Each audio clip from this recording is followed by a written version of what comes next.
Do not come. Do not come. I'm gonna come. There he is. I love that video. Yeah, I know. You play it quite often. I'm wearing my red today, so I just thought, and my cowboy hat, so I just thought I'd throw out a Jesus Christ. I was just watching my man Mike Servin on Facebook. Should I play? I don't want you to get hit with that third copyright. Now, they're always going to do that shit to me. Like, I can't do any of that shit. And for some reason, the last time you played it, like, you can't even see the whole video. I don't know what's going on. Oh, no, it's because I downloaded the video from YouTube. Oh, and the person that uploaded it in a weird format, so it just doesn't fit the screen. Yeah. What is going on? What are we doing? I don't know. We're just going live, answering questions. I just killed a 4x4 animal style protein wrap at. I can't deal with all these knuckleheads. You know what I'm gonna do after this live? I have a lot of knuckleheads coming in and sending me a picture of a Zillow listing that was listed 2 hours ago and said, "Hey, how do I pitch subject to this?" Yeah, they're not understanding the assignment. You're the reason why I'm gonna go have a double shot of whiskey after this live. Like I got a massive. Me. I know what the fuck I'm doing. No, I'm pointing to the live. Like these kind of people. Hey, listen. In all seriousness, like if you guys want to close some leads, deals, like this shit's fucking easy. Excuse the language. My mom's not here, so I can cuss. But yeah, I mean this thing's simple. John and I, we're just going live every day, trying to lock up deals, trying to show you guys, how to do this. It's pretty simple. If you guys have any questions, leads, anything, just throw it in the chat. Today we went live. We were doing some Q&A. We were live on a Zoom with about 50 people. Friday, was it tomorrow? Oh yeah, tomorrow I'm going to be bringing in a private money lender here from California. She's a broker, sub two student. She's a syndicator. She just closed on a $200 million apartment complex in Dallas, another one in Houston. So just going to be bringing her in to just answer questions about private money lending.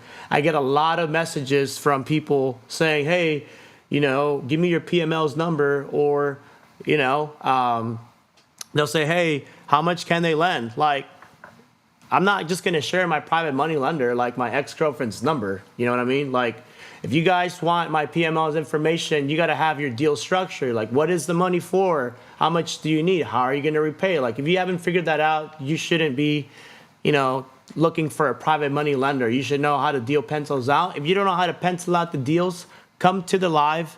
I'll underwrite your deal, and I'll even find you a lender for it. In exchange, you get John some popsicles. Apparently, he likes to eat those on the live. Yeah. John and I just closed our first, not deal, but JV deal with other sub-2 students. So he got his wire yesterday.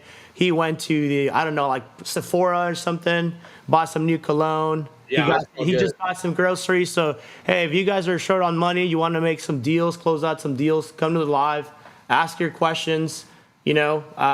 Basically just doing this live, trying to help out other people. I'm self-taught. I'm not a know-it-all, but you know what? I figure stuff out. The problem with some of you people is that you're so stuck on something that's not a deal, or you have, Google or YouTube or the Free Pace Morbid group where you can ask questions, or look up the answers to your questions, but instead, you ask a question, no one responds, and then you get discouraged, and that's why you're not doing your first deal. So if you're one of those, just hop in here. I'm going to be posting the link here so you guys can join this live. We have room for 8 people, and then anyone else can watch outside of that. John? Yeah. Yeah. You want to say something there, pretty boy? I got on my I'm Freaking Mary Christmas shirt. Just thought I'd throw that out there because I am freaking Mary. There we go. Okay, just saying. Merry fucking Christmas, everybody. I do cuss. I don't care. I don't have a filter. F is my favorite letter in the alphabet. That's all I got. I'm ready to do some deals. We were So dealing with some BS earlier, but now I'm ready to go. Brad, did you have a chance to look at that 70 deals that came across? I sent over to you? no. Like they're all on market deals that they've locked up. So like let's say it was on the market for 555,000, they're going to sell it to me for 515. Like how do I make any money? There was another one that was like 400 and 440,000 I think on market. They're going to sell it to me for 459. I'm just like what are we doing? Hmm. All these deals locked up and no solutions. Basically, you're just wasting your time, you're wasting the agent's time, you're wasting the seller's time, and then anybody after you comes in there like it's not going to happen. Like you're basically just salting, getting the seller all salty and they're not going to be open to anything. Yeah. You guys make this alive calling agents. Yeah, you got a deal. Like send it over. So Do, I've got a couple. I was supposed to call that other guy. you should call in your RJ Bates boys. Hey, I've got. I'm going to have somebody send me over a deal. They want 1.5 million dollars from a private money lender. They have allegedly built 8 houses in the last year. They are going to build, if my memory serves correct, Oh, 3 either duplexes or triplexes. So I'm going to give you an absolute live example of what it is that people are asking me for. Let's see if your private money lender can put a deal together. And then let me ask you this. Since I'm not involved in the deal, I'm bringing the deal to the table. You've got the private money lender. Is there any way that we make money in a situation like that? of course. Well, that's what I want to hear. How much money are we going to make? Are we going to make $3,000 so I can buy my golf cart? Because my wife's not going to let me buy that golf cart. I mean, Sure you that. usually on my connector fees, right? It varies. Usually varies on the skin color. Just kidding, guys. No, my connector fees, right? Because people are wondering, how do you make money connecting people? It really just depends. Usually it's like a 1%. Some people might give you $500. Nothing is free. And if someone tries to, do something for free or expect something free out of you, cut them off. They're cheap. Don't be hanging out with low-hanging fruit. You want to hang with people that are going to pay, for the value you're bringing them. So, I mean, if we're bringing in like 1 million, right? Yeah. I'd probably get a connector fee up front and then maybe some equity on the back end or, get a back end fee, whatever that person's going to do. Are they going to refi the property? Are they going to put a tenant in place? Like there's so many ways, but I'm not just going to help someone, get access to $1 million and then I see you out there eating popsicles. Like I got to make sure you're taken care of because people are coming here on the live to see you, not me. Well, I'm the talent. You're the eye candy. I'm the just the brain. person in the background. Yeah. But as you can see in the private chat, I'm just that's a great gift for a guy that, you might know. Yeah, but anyway, all seriousness, I'm bringing in a private money lender tomorrow from 9:30 a.m. to, what is it, 11? 9:30 a.m. to about 10, maybe 11 a.m. talking about she does syndications, private money lending, hard money lending, transactional lending, all types of lending, but anything but predatory lending. Damn, we got 16 deals on the board right now? What? Yep. So she'll be talking about that. So if you guys have any questions about that, make sure you come in. We got to get with that one person that needed the $1 million. We'll have them jump on the Zoom tomorrow. So we'll be live streaming our Zoom straight to Facebook. I expect us to have maybe around like 60 people on there. So if you want to talk, ask any questions, you can hop in on the Zoom. Otherwise, you can view on the Facebook on either John's or myself's Facebook Live. And, we can just answer your questions through the comments. in the private chat, that deal that I just sent you allegedly doesn't have any photos. It doesn't have any photos. It's got an aerial photo and a map. So somebody's asking us for photos. They're asking for photos. Yep. Ask on the Slack. I have there's a couple people on there. They'll get to it. I slapped a couple people with a wet noodle in the back this morning, so everyone's on their A game. Okay, so wait, the Slack. Let's see here. Where's the fucking dispo? Anybody? Let me go to Facebook. Let me read. I'm not reading the Facebook comments. I'm sorry, guys. Let's see. Do we have any messages here? No messages just yet. Yeah, anybody, any questions, anything, shoot them in here. Oh, you know what? What time is it? 4. 417. We didn't call that. My buddy Con. Shout out to Con. He's up in Orange County. It's not Mo Money Con though, right? No, and it's not King Con. Do you know who King Con is? Isn't that the guy Mo Money? Yeah. Yeah. Yes, it's not him. That's my buddy Con. Make that money. Yeah, he's up in Orange County, and he brought me a potential deal he wants to JV on. And I think the seller backed out, or I don't remember. I got to get the story, but we can call that one live. He told me he's a red agent. You know what I mean? Just shut him down. So I'm gonna put you on the spot tomorrow. Oh yeah, I'm nervous. Otherwise, they're gonna have to boot you out of the closer's octagon. Ooh. Okay. So this guy just sent you an email. Below is a photo of a similar project we're creating now. Okay. Okay, so Let me see here. Did I get it? Lewis Johnson. Okay, I'm going to forward this to you, Estebeezy. Hold on. And then I'm going to go do what a rational human being in my shoes would do. Grab a couple of popsicle. I'll be right back. you go do that, big boy. Check your email. Checking the email.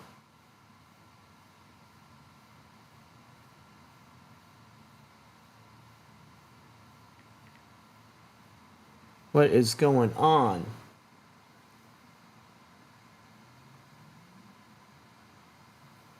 Oh, by the way, I am looking for an admin VA. So if you are good at any admin stuff, responding to emails, that kind of stuff, clerical stuff, hit me up. If you give me a link to your website, or if you tell me, like, hey, I'm a VA, I'm interested, I'm not gonna respond. Like, you know, I get so many messages. Just let me know like what you guys do. A little bit about your background experience. Put your number, how I can contact you, and I'll give you a call. Other than that, what's up, Chris? What are you doing? How'd you come in here? You're from the A1 group, right? There we are. Chris? Oh, you just gonna stare at me, Chris? Come on now. All right, anybody have any questions? I'm waiting till John gets back.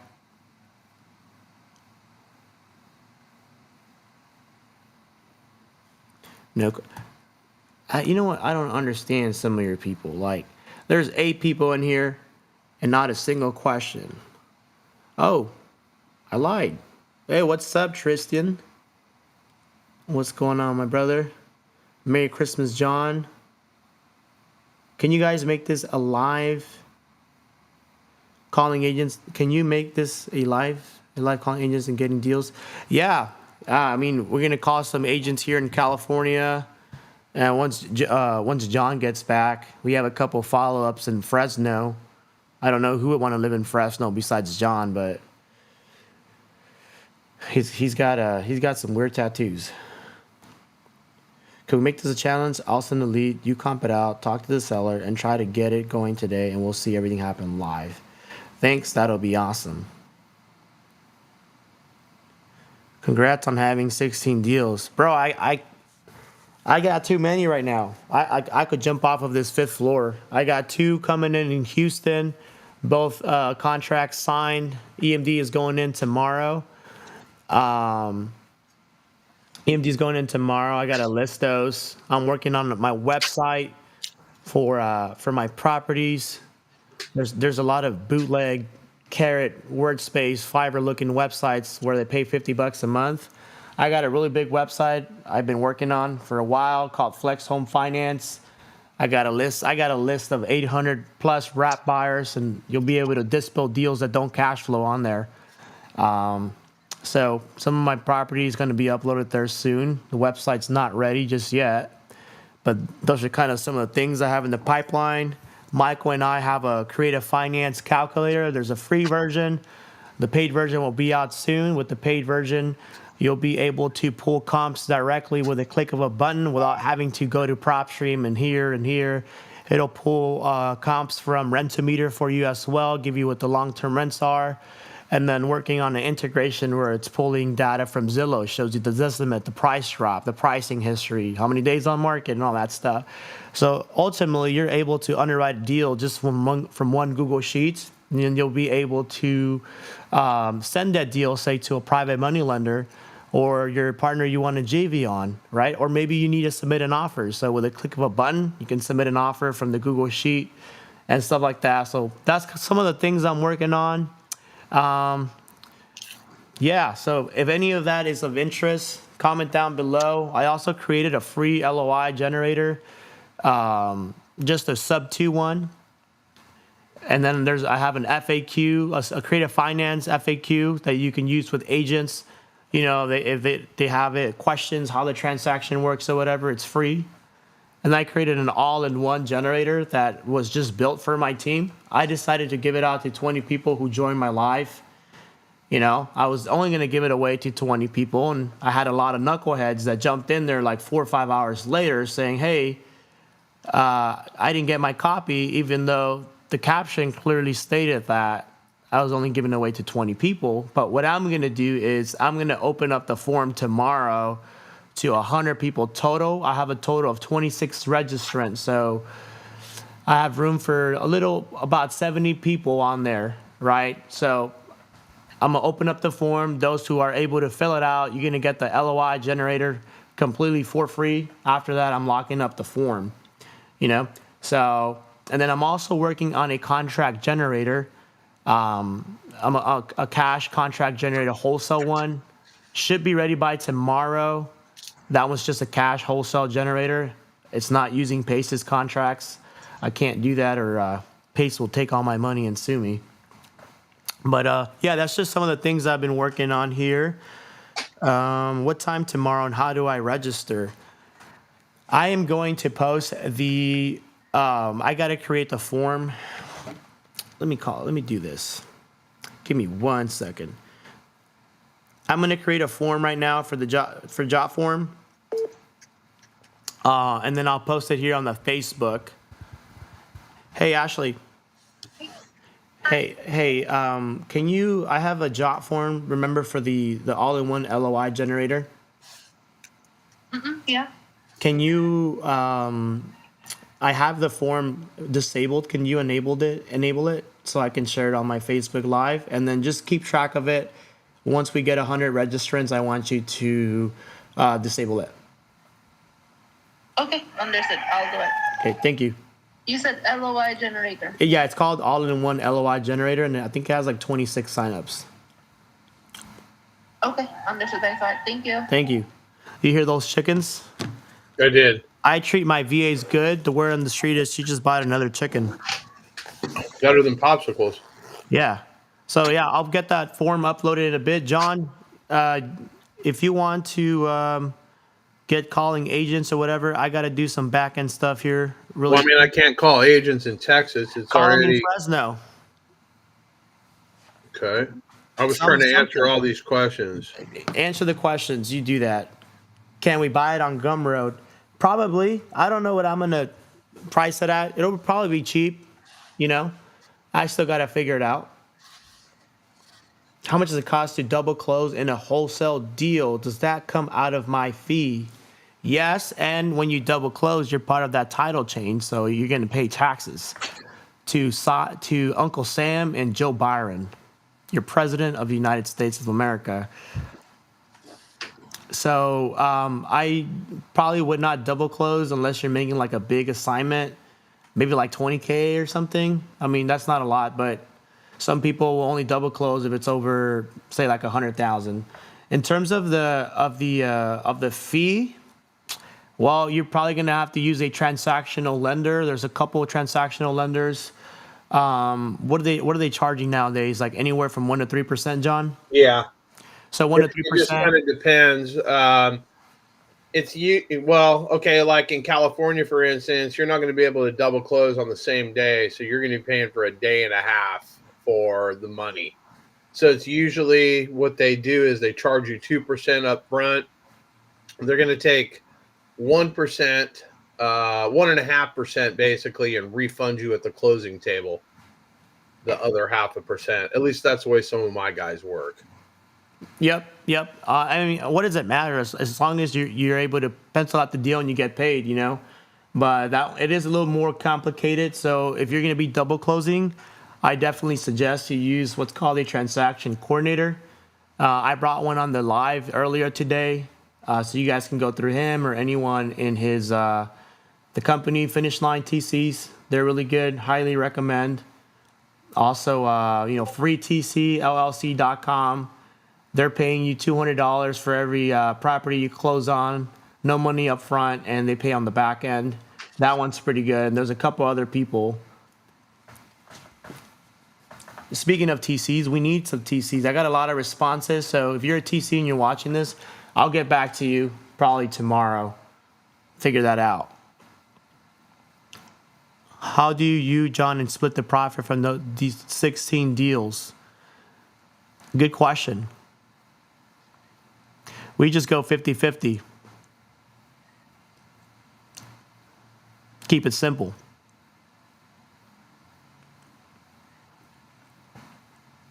Right, John? Yeah. So there's one knucklehead agent in Fresno, and she always tells me to kick rocks whenever I call her. But she's the only one that has listings. This one is on the market for 462 fucking days. Uh-huh. So she's always the one with a listing that's way out of whack. And then she gets mad when I call and tee off on her. Let's see. I bet you this one's hers too. Yep, she's got the two oldest ones in the Fresno area. So one is 462 days. One is 422 days. Let's see what this one. Oh no, this is another agent. So I've called this agent several times, and she's not interested in sub 2. That is the location, the population, and the proximity to schools, hospitals, and other major. What the hell is that?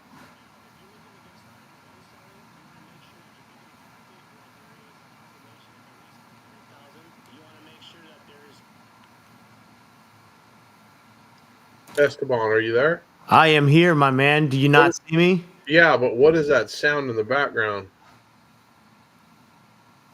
I kept hearing your voice on another video. Oh, it's my short form.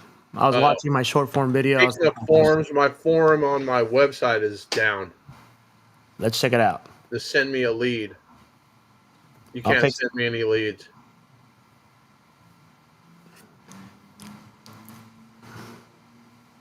It's loading on my end. If you have a Google Pixel, that's probably why. Oh, you think it's my cache? No, it's probably your iPhone 7. Oh, I'm on my iMac here, so let's see. All right, let's clear browsing data. Time range, all time, cache images, cookies, clear data. I hate doing this, but we're going to do it anyway. Can you see what I typed before? Yes, Mohammed, we got your address in Terrell, Texas. I'm the knucklehead that showed up late to the live yesterday. It's all good, Josh. Pleasure to have you in there. Oh, David M's voting for me for president. I fucking like that shit. Free popsicles for everybody.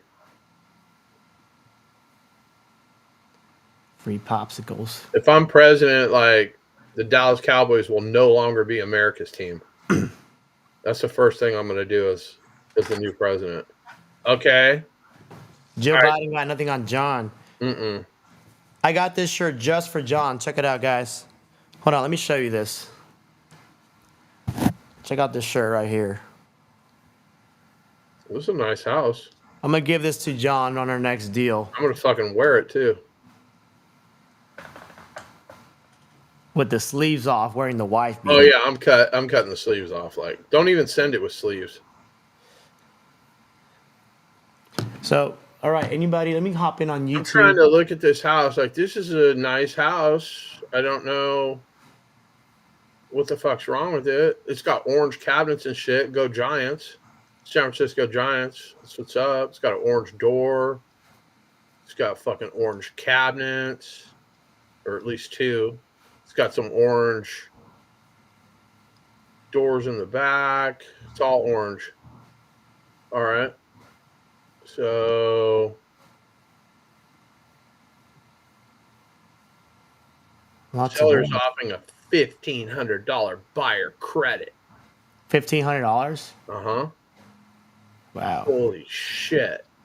I'm going to give her $252,400 and she's going to give me a $1,500 credit. They just did a huge price reduction on this thing of $2,500. 2,500. They probably have little to no equity. Where is this, in Fresno? No, this is Texas. This is the one that was in the deal right there. Oh, is this the one on the Zoom? On Terrell, yeah. Oh, okay. Terrell, Texas. It's 6:33 in Texas. Might be a little late. You try calling. I've been Oh, calling. yeah, for that's a what week. I thought. And I skip trace the property, so I have owner's contact. Yeah, send it over. I just cleared my cache, so I got to redo everything. Did you update your Windows computer? I don't have a Windows computer, bro. What are you talking about? Oh, shit. Okay, so yeah, this might be a good one for, well, I don't know. Okay, hold on a second here. Okay, so let's just stop everything we're doing right now. Help me understand this. I'm going to close all the Fresno bullshit. We can worry about that later. Is this the right address? 414 Maple Drive in Terrell, Texas. That property closed escrow on 11/21 of 23.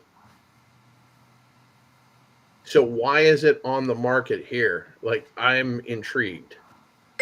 What the And fuck? then prior to, oh no, that was RPR. It closed on 8/26/22. Okay, I was mistaken. I read the wrong information there.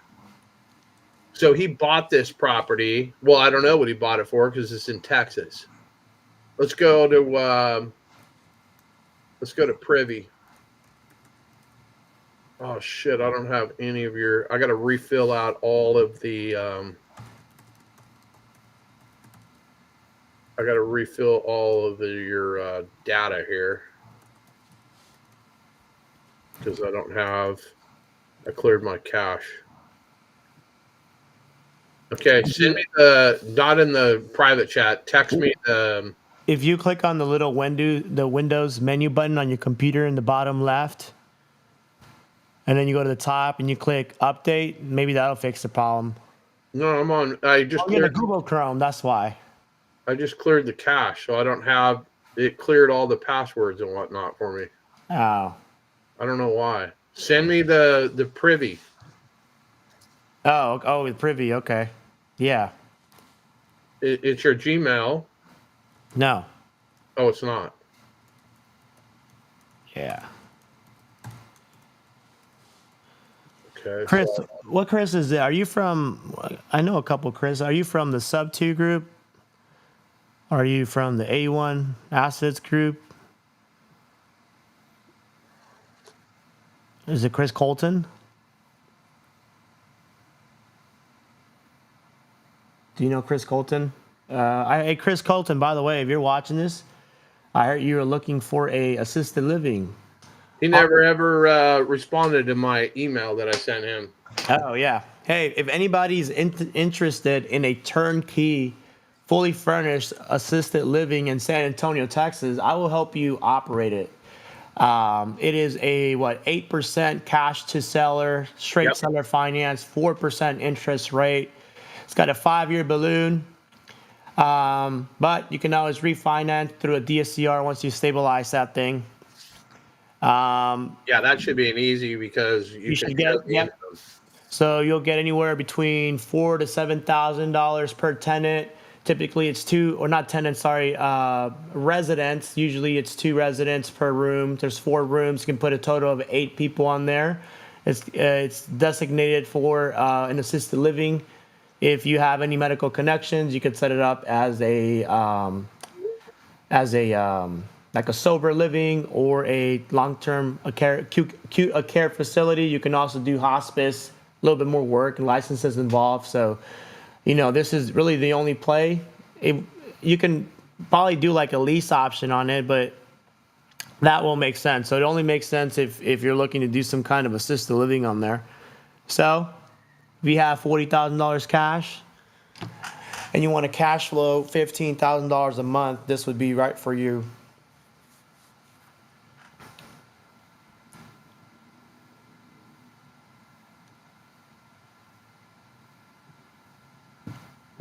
So many people defaulting. Who is here? Ramos. What is going Send on? me the privy sign in. Bro, it's on the private chat, you knucklehead. Well, why are you giving it away on there? What's up? What's going on, bro? Not much, man. Back with the cash flow. Oh, the background's gone. Oh, yeah. Oh, don't look at the mess. What you got going on, bro? Not much, man. I was just trying to see what y'all guys was up to. You just copped in on a Q&A, just kind of answering questions, letting people know about the live tomorrow. Just answering my DMs live. People are asking me like, hey, how do I get private money? Hey, what's a good deal? Or this or that. Gotcha. And I kind of just answered here. Normally we start early on here, and then we'll call up agents and stuff like that. Today we started a little bit late, and I hopped in on the other community over with you guys.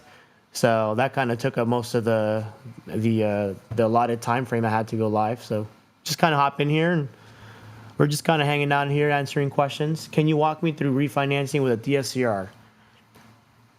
John, you want to answer this one?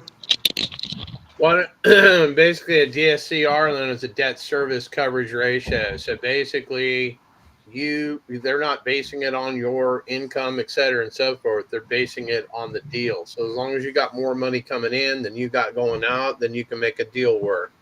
Trying to work one out in Oakland, California. There's a duplex. One tenant is paying $2,300 on one side. The other side, they're squatting. Rents in the area are between $3,000 and $3,500. The answer to that puzzle is to boot both tenants, put a $3,500 a month tenant on both sides. That'll give me $7,000. That would basically cover the 1% rule. Really, it's got to be making 1% of whatever the purchase price is every single month.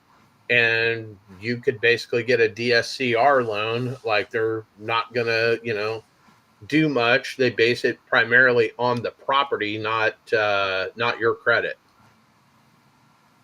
So Yep. That was that. I am trying to see if I can pull some comps on this Texas property now that I got back in. I haven't even checked to see if my form works. It does. I already checked. Yeah, but that's you. I mean, of course it's going to work. If you do have a MacBook, like you say, it should be working. Sniperforhire.com. Let's take a gander. Send me a lead. No, bro. I click it and just like a black screen pops up, and I just cleared my cache. I'll send you a fucking screenshot of this shit. I don't know why it's working for you and not for me. Let me visit on my phone. Let's see. Open it on your phone. Okay, hold on. Let me see. Throw this away. This away. What questions I have here?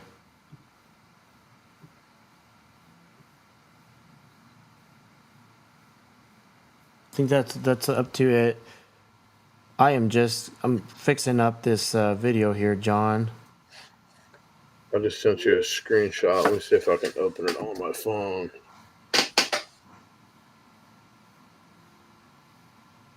It's not working on your phone? I don't know yet. Hold on.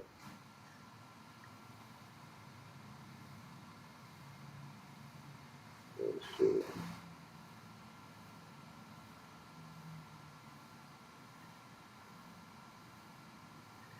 Send me a lead. Negative. Okay. Coming to you. That's a screenshot from my phone. I'll finish it. Finish him. All right. Let me check this out. John, you do your thing. I'll fix up your site. Okay. I am trying to pull comps. Well, I got sidetracked there. Oh, Felix, he's got 2 properties in Fresno he's trying to buy. He sent it to me if I can underwrite them. So maybe Okay. I'll maybe once you're done with that, I can underwrite the deal. Let me fix this website here, see what's going on.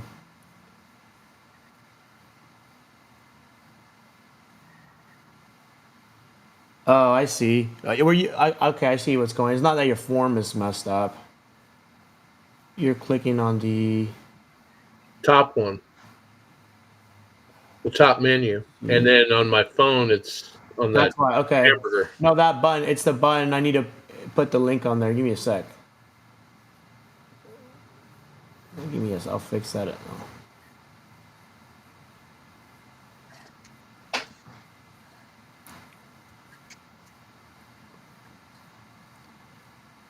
That's why. Yeah, anybody have any questions? Are you guys just watching on the live? So send me a lead should be the JV one.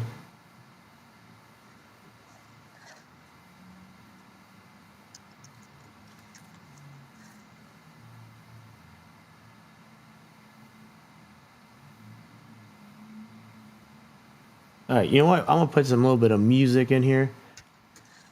I would hit him with the Jesus Christ. I don't want to get your account banned, John. Yeah, I know. They're pretty sensitive. Just a little bit of music going in here.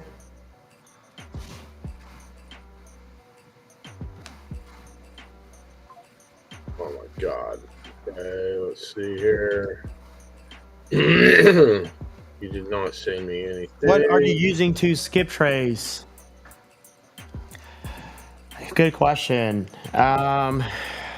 Who's calling me? Hey, this is Caitlin Peck. I'm listing agent on the home in Fresno. Oh, let's answer this.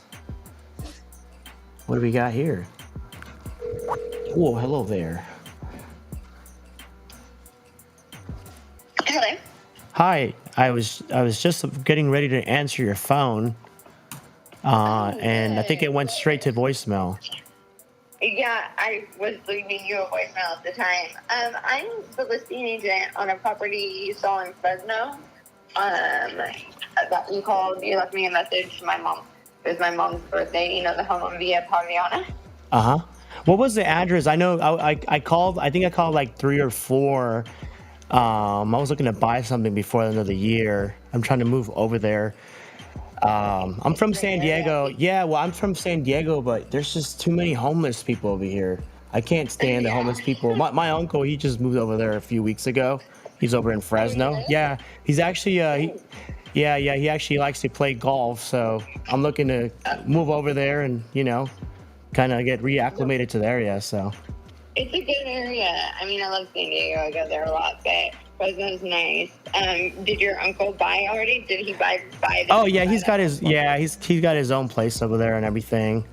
Oh yeah. Well, my listing is right next to the golf course that you're probably thinking of, the Copper River golf course. Yeah, what was the address again? I could pull it up here on my computer.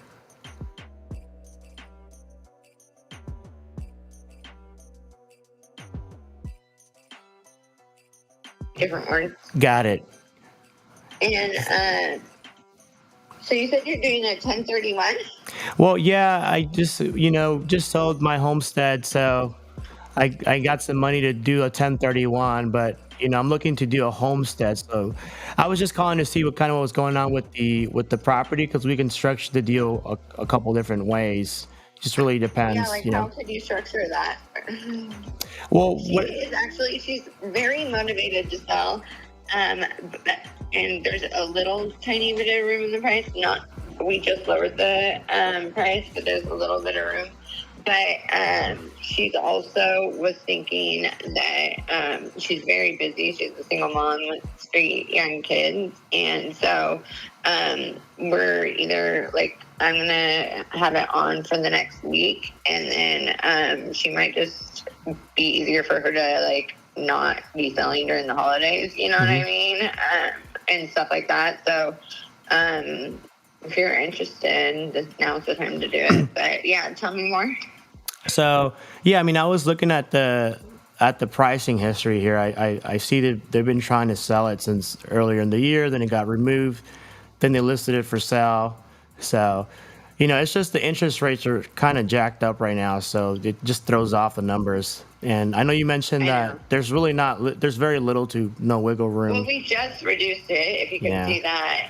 And we did start much higher. And like right when we started, we got a cash offer at what we started at, the 1.3. It's just that person lost their job in the middle of it. Doctor got fired from Valley Children's. But anyways, now at the 1.215, I mean, I'm getting a lot more showings. We're closer to where we should be. It's a $1.2 million home for sure. Like no less than 1.9. We're right there. Like she's priced to sell now for sure. Like but I mean, what were you thinking? What are you trying to do? What do you mean by structuring the deal? Yeah. So I'll give you an example. Like I was, I'm an investor as well. I mean, I do real estate full time.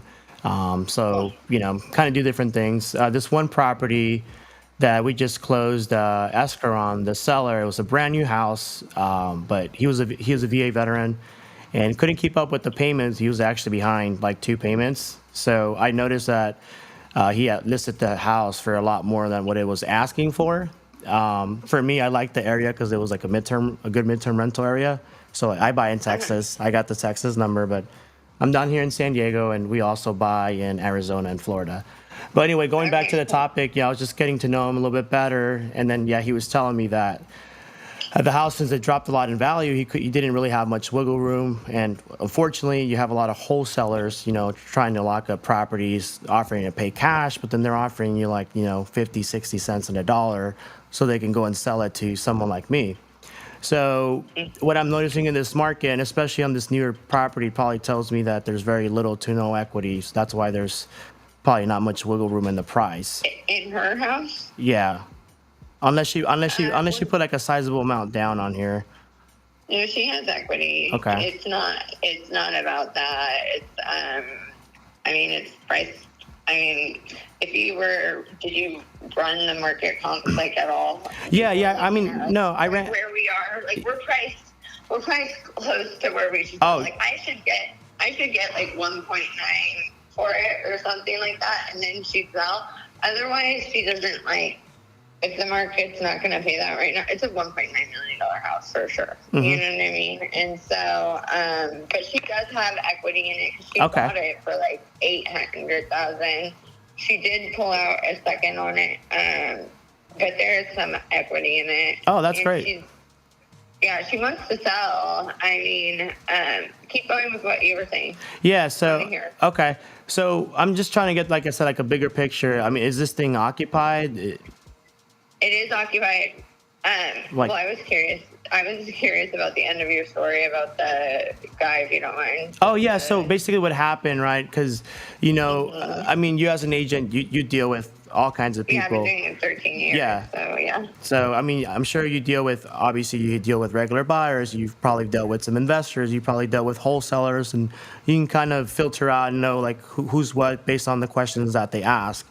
You know, so basically, when I was talking to the seller, you know, he couldn't sell his house for the price that these wholesalers were coming for. So basically, what we ended up doing with him is we just took over the mortgage, caught up the arrears, and then we put some money in his pocket, and we just closed escrow on this one yesterday, and we're just going to turn it into a midterm rental. So for something like this, I'd definitely be interested for myself. You know, I got an RV, I got 2 cars, I got 3 motorcycles, so definitely a lot of space on there. But depending on what the numbers, how much he wants, I could probably structure the deal as some kind of investment. So if she has like a lot of equity, you know, and if she doesn't need all her equity up front, I can, you know, put some money in her pocket, pay your side of the commission, and then, you know, structure out She some. does need it to buy though. Like she's gonna be buying a house. Yeah. You know. Where is she looking? And so- Is she buying like in Fresno? Like, I mean, does she have somewhere? She's buying new construction, just a little in a different neighborhood, a little closer to family. It's like she's gonna buy an already built new build. But, Okay. like one of her middle child is like full blown autistic, like nonverbal, and then she has like a baby, and then she has like a young teenager. So she just needs to be a little closer to family and stuff. And she's a full-time working nurse. And Oh, okay. she's really cool. She's all about doing like she's a businesswoman. She's my best friend. She's one of my best friends. She's a very savvy businesswoman. Yeah, She's I'm very- a nurse too. I've been a nurse for a couple of years. I originally started as a paramedic. I have a mobile IV therapy wow. company here in San Diego, you know, Okay. called Vital Drift. So yeah, no, that's awesome. That Oh, I've never done that. Yeah, I love that you so- have that. I'm an investor, a little bit of everything. So, okay. You do a little bit of everything. It I sounds like that's cool. Yeah, so I mean, back to the topic. So I mean, she's trying to buy another property. Like, I mean, what is she gonna do? You know, if she does get her price, is she like does she need all the money, or like, because like I said, we can figure out, like, if she is open to, I can come in, like I said, give her price, give her a down payment, whatever she wants, and then, you know, we structure out the equity. I just give it to her in payments. I take over I give you your commission, right? And I can, So you're wanting to do seller financing or something, right? Or yeah, some kind of seller finance. Like I said, she would just become the bank. so she would get paid out a bit, like the amount that she would. Yeah, so Yeah, I mean that she'd be more interested in this than most of my sellers would. yeah. I she mean, that's- would. I believe she would. I do think that she needs to pay off maybe some things that might prevent it. But did you have like? And I'm telling you, like, I just had an offer on Friday, and I know what her bottom line was for that offer, and it was 1.2, and the house is worth 1.2. I could show you the comps all day long. I think we went down to 1.195, and that is like her bottom line. She doesn't need to sell it. That just means like the market's not. I could get that in a few months, you know. So like this house, we're selling for less than per square foot than by a margin than the other houses in the area. And, you know, it's really just because she I'm sending you the link on Zillow, John. And The private chat. The way that she personalized it, it's like actually a really nice upgraded one. It's just like she was going to take it off the market and just paint that out white, which my mom's interior designer looked really good. And I'd be able to get 1.25 right now if that didn't have that wood like that right now. Yeah. On that house. No, definitely. So, like I said, I mean, I'm not looking at nickel and dime. Like I said, I think this would be a good opportunity because I can give her the price, you know, figure out how much she needs to close on the other property. That'll be my down payment. And then the remaining equity, we'll figure it out. We'll sell her finance it, could throw some interest on top. And then well, I mean, that's up to her. She would be the bank. I mean, I don't go to Bank of America and you know, give my terms. So Why you prefer to do it that way? I'm just curious. why do I prefer? I mean, it's just a lot less seamless to going this way opposed to going the traditional route. Like I could pay cash, I mean, but it doesn't make sense to tie up cash 1.2 million, when I can buy a couple, properties that are going to cash flow. So that's out the picture. Are you thinking that she wants less of a down payment than you would have to pay if you took out a loan too? I'm just curious why you are doing this, just for my learning too. Yeah, of course. So I mean, great question. I mean, I do about 20 to 30 of these per month. I can once we get off the phone, I'll also send you an email with some of my HUDs. That way you can just see that we are closing deals. So the reason why we No, I get it like more with like other property, but like for this, what interests you on like when you might be living in and stuff Wow, like and that? Fresno, it's a nice area. I mean, my uncle's over there. My parents are moving to the area from Texas. I got family in that area. I'm over here in San Diego alone. I was kind of kidding about the homeless people, but I do like the area. I go visit my uncle a lot. We play a lot of golf, so it would just be an easy transaction if I could just come in there, put a down payment, take over the mortgage, cover your commission, and it's just really a win-win for everyone. Like there's no reason to go to banks. When you go to the Okay, banks, well, I think honestly, I'm just asking that. Like, I'm like really just curious why you don't like to go through the bank. So that for her, like, what interest rate she'll probably ask for is going to be, she has to get more than what she's paying. She actually has a higher interest rate on. I think she has. I don't know. What was the last seller in finance? well, I mean, it varies. So like we just No, I know it does. Go ahead. it's so typically what we're seeing is like 3 to 4 on the seller finance. Sometimes 3 to 4. yeah, sometimes we'll match the mortgage, and we can structure it so many different ways. It really depends. Like and like I said, if we structure it this way, let's say somewhere down the line I want to buy a bigger house or downsize, then I can turn this into some kind of rental or midterm rental. Yeah, holding this in your portfolio, this is the best area in town to buy, and this would be a really good one to hold if you wanted to, or sell. It would go up in equity. It feeds into the best elementary school. The parents go crazy about the schools how it feeds into. So you'd be making a good buy on it. The 3 to 4% interest rate is what you're getting. That sounds like you're negotiating amazing deals. Yeah, I mean, my last 5 properties that we closed on were 3 to 4. Sometimes we've done some as low as 0, but we'll overpay for the property. And so going back to the topic, like I said, when I was asked, a lot of agents aren't usually nice like yourself. They don't want to kind of give the situation. So it just kind of makes it hard to frame out the offer. If I can figure out what they need and give them just that, then, it's a win-win for everyone. So the interest rate, typically what we'll do is we'll give the asking price and we'll do kind of like a 3-4%, or we can overpay on the property, and at a 0%. Right. But in this case too, another She benefit. does have the loans that, like, I don't know. Let me ask her right now through text how much equity she has on her house. I mean, I can look it up here. I'll let you. Let's see. You know what? I think she has how much do you own?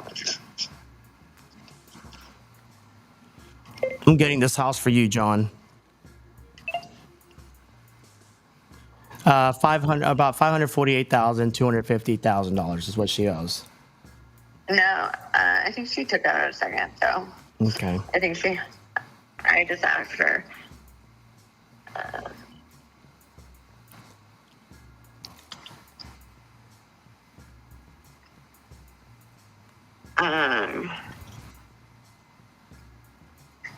She's really cool. I mean, like, I would even put you guys on the phone together if she had any info or anything like that. Like, she's very savvy, very cool. Like I said, she's one of my best friends, and she would entertain something like that if it makes sense, if she was able to, then buy her house. And Yeah, of course. I know she wanted to cash out what she could because she also has plans of opening a med spa and stuff like that. And so let me text you my email really quick. Of course. And I mean, so just real quick too, it's like, if she does, let's say somebody comes in there like, Hold on. You there you go. Okay, go ahead. so let's just say Elon Musk goes there and pays cash. Like she's gonna have to pay taxes on this regardless, right? Plus closing costs, all that stuff. You know what I mean? So my way, I put money in her pocket. She doesn't pay any capital gains taxes. The gains are actually deferred. We throw some interest on top, right? And then we basically will cash her out in a couple years. Once the interest rates drop, I just refinance, and then she gets her money. Like, you know what I mean? So I wouldn't be holding on to that note forever. Yeah. How long do you usually, or would you preferably hold on to it? Well, obviously on the deals that I have, on the 30 properties that I have with 3-4% interest rates, I'm going to hold those, for as long as I can. Usually what we'll do is a 10-year balloon on the property that I got straight seller finance in San Antonio. That one's a 5-year balloon, so it really just depends what the seller is looking for, what they're going to do with their money. Because most people, when they sell the house, they just stuff it in a savings account. They're losing money with the current interest rates. But at 3-4% interest rate, not only is in their money backed by the house. Like if I fail to make payments, if I get abducted by aliens or whatever, like she gets a property right back and she keeps my money.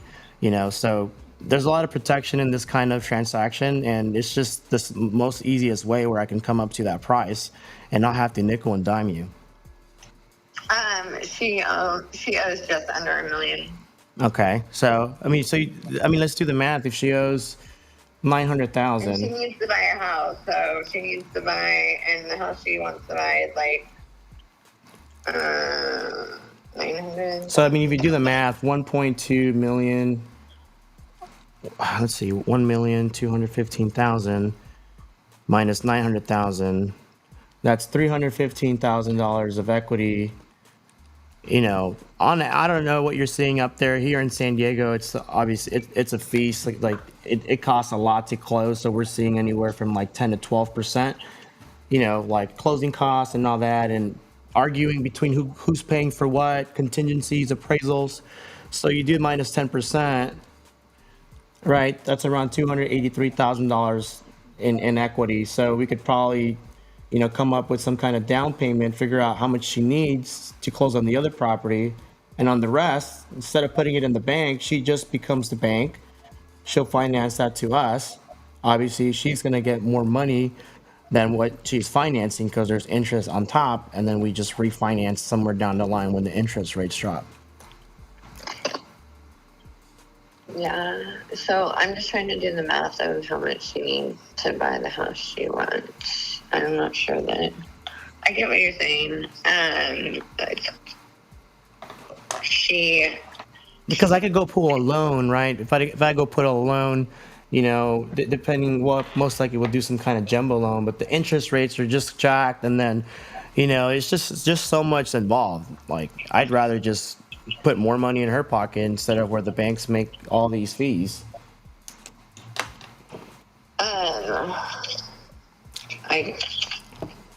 I know. I don't know if she's gonna be able to buy the house though. Well, maybe. Anyways, I'm sending you my email. Did you get it?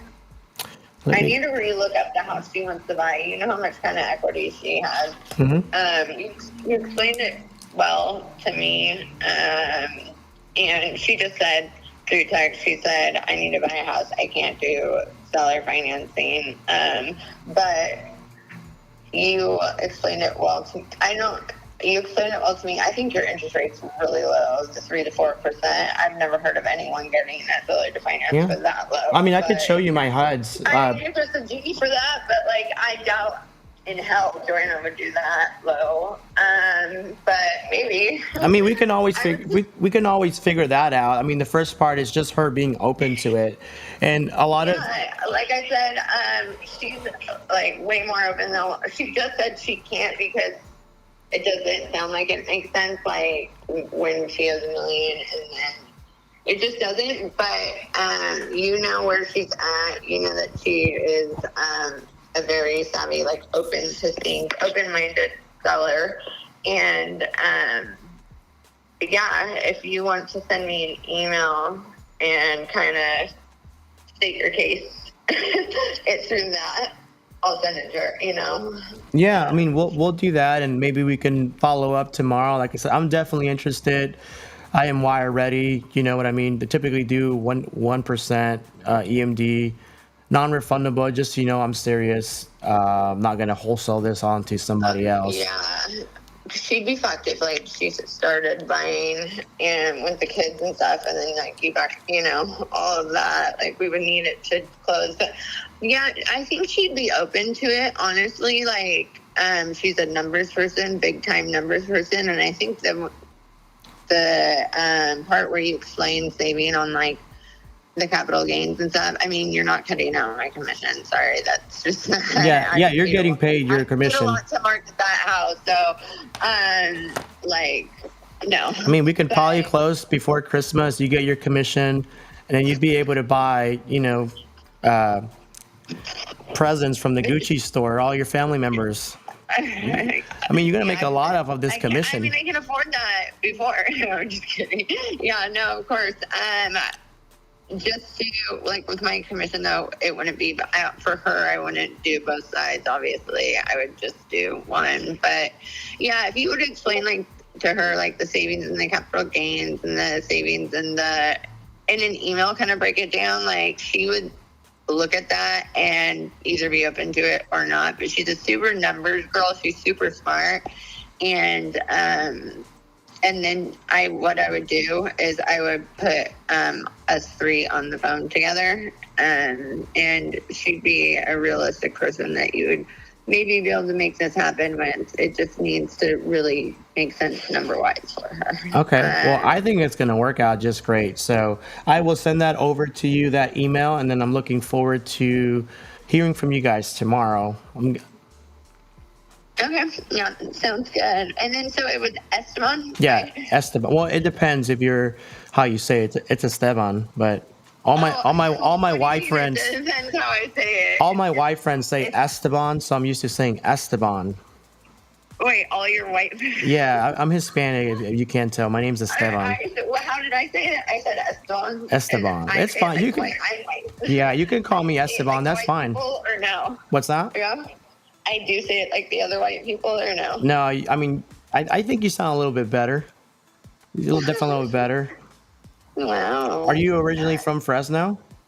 Yeah, I am. Born and raised. I like it. It's really nice. Fresno's a great place to live. Are you from San Diego? I'm originally from Texas, and then I left everybody back in South Texas. I came to California and moved over to San Diego with no action plan, and I kind of just figured it out. So I've been here for the past 7 years. I travel up a lot to Fresno to visit my uncle John. You know, and yeah, I kind of just like the area. I think I mean I definitely still plan on keeping a place here in San Diego. But yeah, I'm really serious about moving over there, and maybe once I buy the Direct house. flight is amazing. Yeah. You know, so like you're like in the air for 30 minutes. That's why I go to San Diego more than most beaches now. It's like a lot of my friends are in Newport. But I'm like, nope, I don't really want to do the drive to Newport when I can fly to San Diego for and be there in 30 minutes. Yeah, Or it's- minutes. it's- So I mean, I love San Diego. So, but Fresno's really good, and that neighborhood is the best neighborhood, and it's just going to keep going up. There's so many people like you that move here. Our home prices are not going to be hurting anytime soon. So good luck with making this work with her. But I hope so. If she sells me this house, I will tell her I will buy her a Louis Vuitton purse, and I'll buy you one too. And then we'll be good friends, and Aw. we'll buy some more. I like Chanel. She likes Gucci. Chanel. Louis Vuitton. So she's very bougie.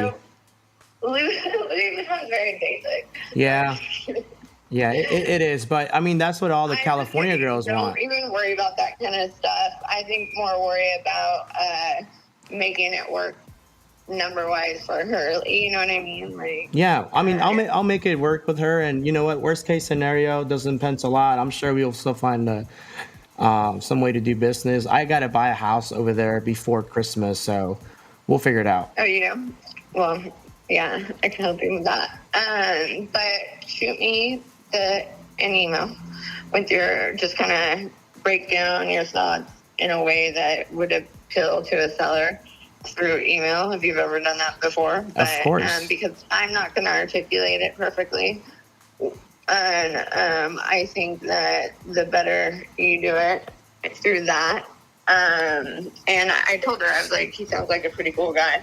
And then kind of, not to say you're a bullshitter, but send me, do you have anything like to show me any houses you've done that with or anything like that? Like, Yeah, I got HUDs. I can show you a screenshot of my bank statement, a pre-approval letter, whatever you need. well, you can wait on like the bank statements and stuff like that. We'll definitely need to see that stuff in a little bit, but let's just see a little bit, like kind of with the email, like show that you're like, you've done seller financing before and that you're a smart guy and that she'll be into it. Well, I don't know if I'm a lot of people call and they're just complete bullshitters, you know what I mean? Definitely. I mean, they are. just like a lot of men. Right.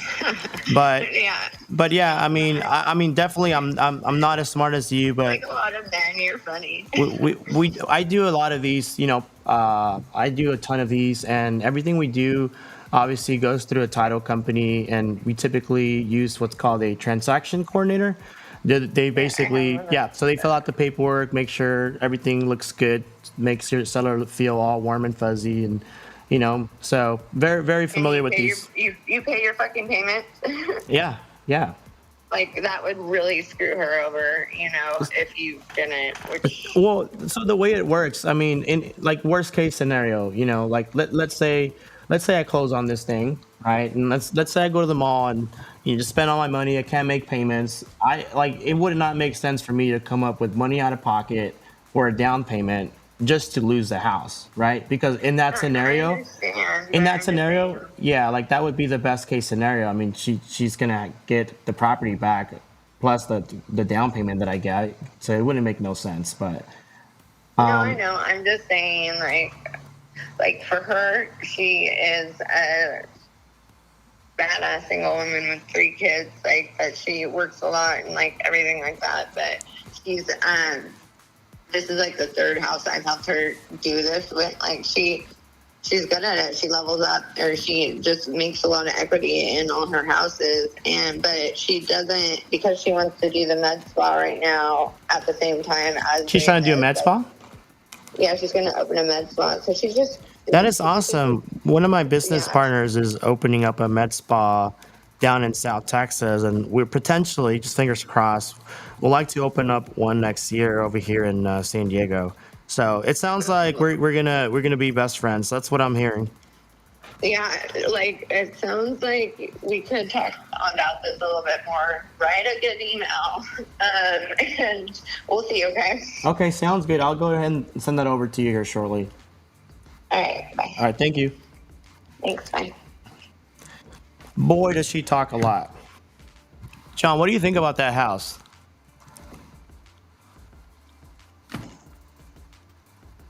Somebody wants the link. See, I'm the nice guy, and then tomorrow John's going to come in there and just tear her up. Right, John? Who's pleaser? The link's on Facebook. She sounded... Are you not on the call? Bruh, I just finished. Okay, well, somebody called me. It's one of your Discord people from your Magic A1 deal. So I just put their number in there. He just called me, said that he's watching our other live, that he just got home, that he wishes it was live because he's got questions. I'm like, bro, we're on a live right now. I tried to send him the link that's in my browser, but apparently that doesn't work for him. Okay. So in the private chat, you'll see his phone number. I didn't even catch his name, but I think this is the same dude that called me about free houses that I was like, I have no idea how that works. The free houses. Yeah. So everybody, I'm sub 2. I'm a broker. I'm not in this other group, so I don't know who. Who's what? Yeah. Broker. What else do you do? I mean, are you even good at golf? Bro, I'll take your lunch money. I own the largest amateur mixed martial arts promotion on the West Coast called 559 Fights. Yeah, I just do shit, bro. So I what? open my pie hole and money falls out. That's what the fuck I do. John, I am gonna buy this house and I'm gonna move in next to you. You ain't gonna buy that fucking house. I- Bruh, she's like totally from the valley. Oh my god. I know this chick too. I Yeah. totally know this chick. I just did it for the live. Yeah, that's why I was worried Yeah. about saying your name. Hey, her parents are papered up for real. Oh, Like- okay. Yeah, they got caps. They got capital, bro. They used to have a house on a golf course, and me and another guy went by to. They had like a whole vineyard and whatnot, and my buddy was a developer, and we were gonna try to snatch up that piece of dirt, and then he was gonna build a deal where you could basically go across a bridge over the San Joaquin River to get from one city to another. Like it was going to be like a ridiculous HOA $1,000 a month kind of place. Like for sure would probably have been the most expensive spot in Fresno. And then we were going to make an offer on that, and then they ended up getting a deal. And then yeah, I don't want to divulge too much, but yeah, I know that chick. Oh, okay. Which the one I was talking to, the one Yeah. selling. Yeah. Oh, okay. 7 part. That's cool, John. I'm just trying to move in over there with you. Well, you're going to come visit your Uncle John. I like that. I was like, that's solid. I like that. That was good. So I mean, I just made all that up for the most part. You Well, know? I'm not really your uncle. Well, I guess you're my uncle now. Here we go. I reckon. So anyway, can you send that dude the link? You did? I posted on the Discord, yeah. So we're just answering questions. Just here. tell this dude it's in the Discord. Yep. Esteban just posted it in the Discord for you. What's up, Kyle? Kyle, we What's need to, up? we need to get you a deal tomorrow, my man. I'm pushing. I'm working on it. Trying to get some food right now. Pushing peace. Yeah, I'm eating rice. That's how poor I am right at the moment. I just got the Love it. notification from our TC that the purchase contract for Smarty Jones has been inked up. Yeah. So holla at your boy. I didn't even respond to. Hold on, I got to make a call. I don't Do you know. need anything before we start the next steps of opening escrow? That is what is it, Marcelo? Yes. Who are you calling? TC. Oh, that one? A different property. Oh, I got to see. Do you need anything before we start the next steps of opening up escrow? No. triple shot of Jameson. Yeah, I'm gonna have that after this live. Triple shot of Jameson. Actually, I have some Jameson right now. I'm gonna go get some Jameson. Oh snap! Oh Yeah, snap! you handle that. I'll be Now right. you got them Alright. started, John. Now you got them started. Oh, I know. Well, fuck it. I make a lot of people want to drink. All Probably why right. we haven't seen your wife or anything. She probably passed out on the couch, huh? No, like she knows better. No, I'm kidding.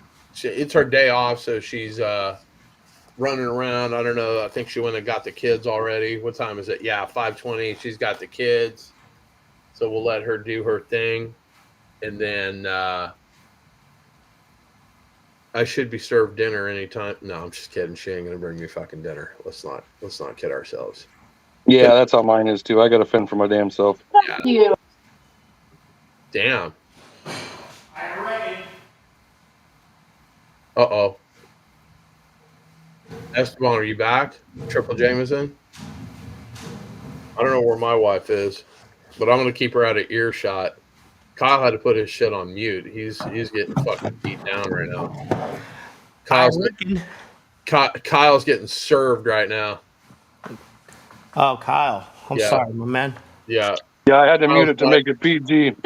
Yeah. Kyle's wife just layeth the law down. All right, so I'm gonna go get some water while you get wasted. I'll be right back. I'm gonna go jump on the computer, get off this phone. All right, bro. Anyway, anybody have any questions? I'm drinking some whiskey out of my coffee mug.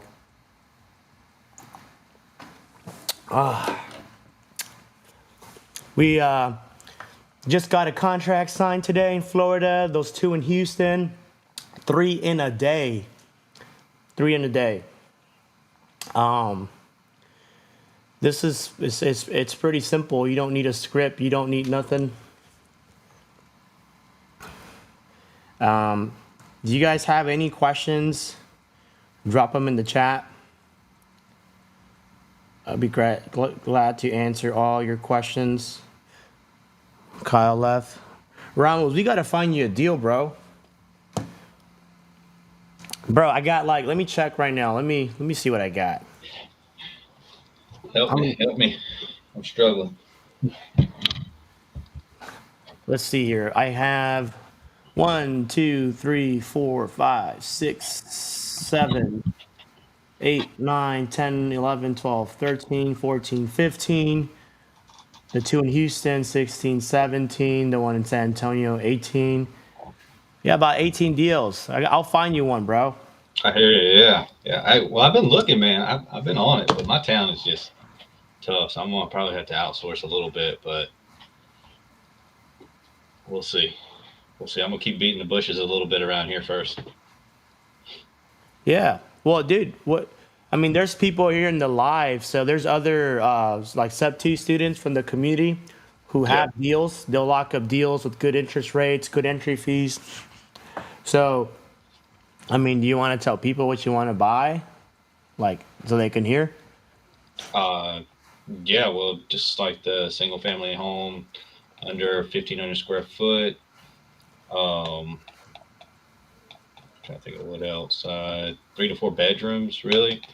Okay. Martinsville. Is there a specific built year you won't touch? Let's say older than 2010 or something. Yeah, we're not gonna find anything like that around here. So I don't know that area that well. 60, I think, is probably pretty good around here. Uh huh. We don't really have a whole lot of new builds here. Okay. Let's see what I find. I gotta check in on the team here. But guys, where are we at? Are you gonna be jumping in on the live tomorrow with the private money lender? Yeah, I'll be there. Okay. Did you get that deal to underwrite? Who, me? Yeah. Which one?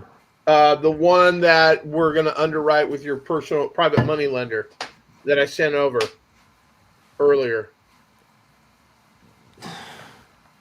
California multifamily. No, I haven't underwritten that. Trey, I'm trying to get to you Zoom. Bruh, that Zoom was done 4 hours ago. Dude, that shit was so last year. All the information on that Zoom from 4 hours ago is already gone. It's already old information. Okay, hold on. I need to send a quick message here. Okay. Oh, okay. Damn, I need a third phone now. I can't keep up with all these messages.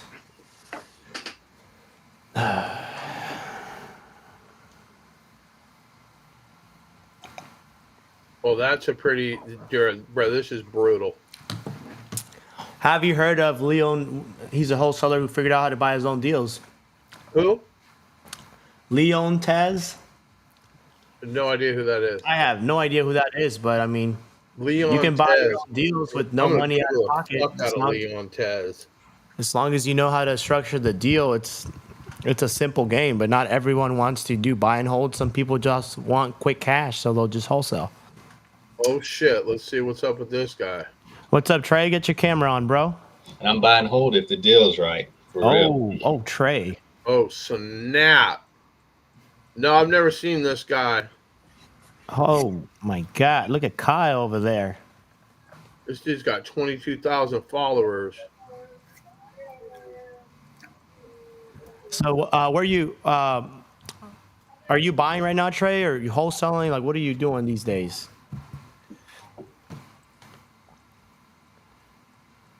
Verified flippers. All right, we'll check this dude out. I have no idea who this guy is. Oh, Verify. I know who Verify. Yeah. Are you talking about Tez?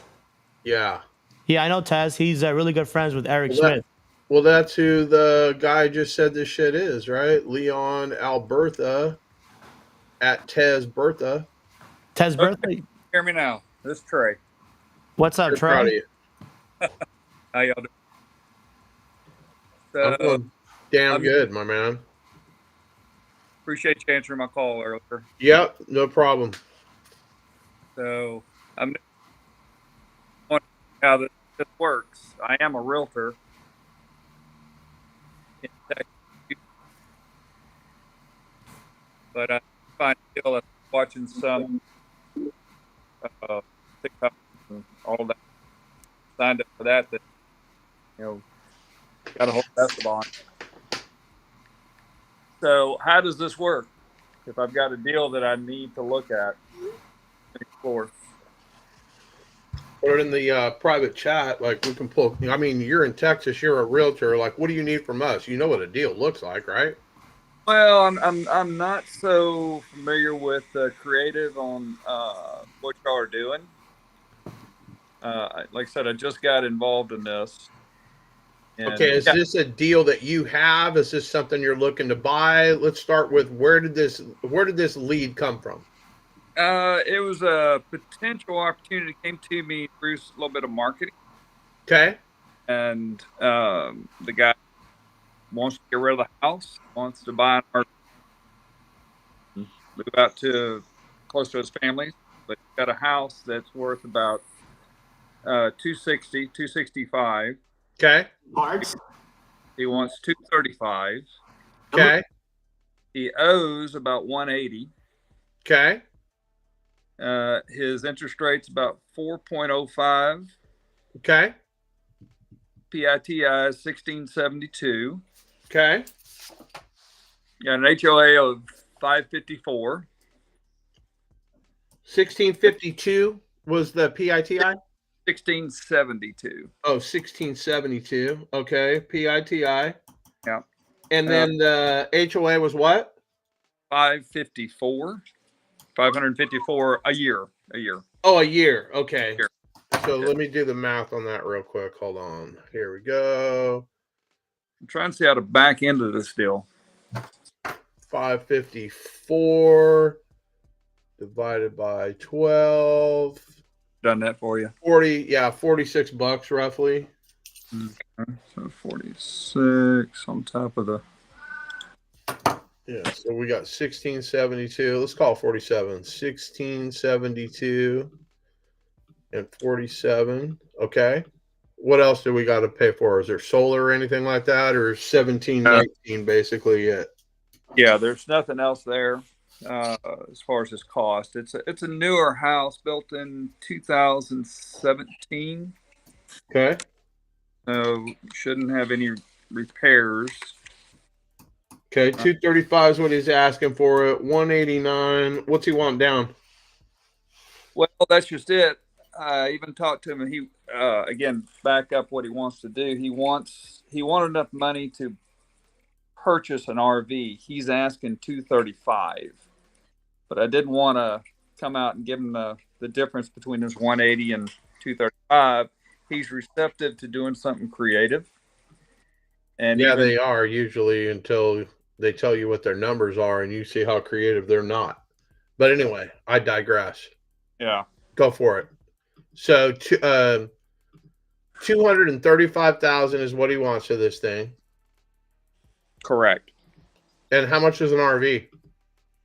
Well, that's what he has not gone out and shopped for.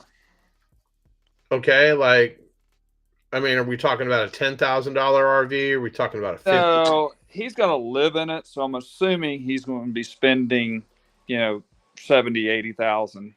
I could go to a bank and put 20% down. Why would I go come out of pocket that much money? Well, he's trying to capture his equity up to 235, between the 180 and 235, and then be done with it and just pay it off. Then why doesn't he just put it on the market and sell it? he doesn't want to deal with it. He's already had an experience with a realtor, Uh-huh. and it wasn't a pleasant experience. Okay, so he didn't sell his house. He didn't have a good experience with the realtor. So now his solution, why doesn't he just sell it himself? Why didn't he just put it on Facebook Marketplace and generate an offer? What does he need us for? He just doesn't want to deal with it. Honestly, yeah, that's why he called me, and I captured this lead off of a little bit of marketing I did as a cash offer. Okay. So if I could give him $23,000 in his pocket, cover the closing costs, no realtor fees, pay $235 for the house, do we got a deal? And if the answer is no, then I mean it's not a good fit for creative finance. So my next option would be for me to go to the bank and put 20% down. But how would I get my money back out? I'm an investor. I got to make money. I'm buying stuff for, 50, 60 cents on the dollar. Okay. It doesn't need any repairs because you told me it was built in 2017, most likely, right? Yeah, I've already seen the house. Okay. And you think it's worth 265? 260. 260. All Okay. day.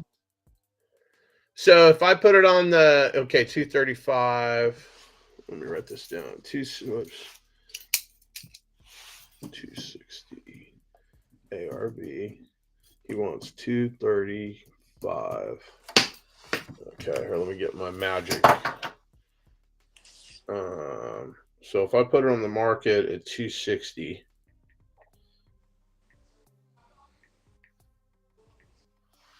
so basically, if I bought this thing for 235,000, I put it on the market for 260. I sell it. Everything goes right. Basically, I'm only paying realtor fees and closing costs. I'd make less than $5,000 on this deal. Right. But what about creative? I mean, something that I saw on some of the TikTok. Well, every creative deal that we're getting into, we want a 10% or less entry fee. So if this guy wants $80,000, it doesn't make financial sense. I could go to the bank and get a loan for 20% down. Well, how would I structure this that works for me? Well, it doesn't sound like it's going to work because the guy wants too much money down. Well, he's willing. No, wait a minute. What we talked about, let me back up. On the equity spread, he's willing to take payments on that. I'd have to structure it that would cover any. He's willing to go out and get a loan on an RV. But then I've got to see what the structure would be on paying out his equity over time. Okay, so let me go to bank rate right now and we'll pencil up some numbers. So 189,000 in perceived equity. Mm-hmm. If I give him 10% down, that's $18,900. But you're telling me he wants more than that. Well, no, what I'm saying is he wants something creative that would also cover his payment on an RV if he was to go get a loan on an RV. So take over his 180 note, his 4.05 note. Okay, which is going to cost me $1,652, right?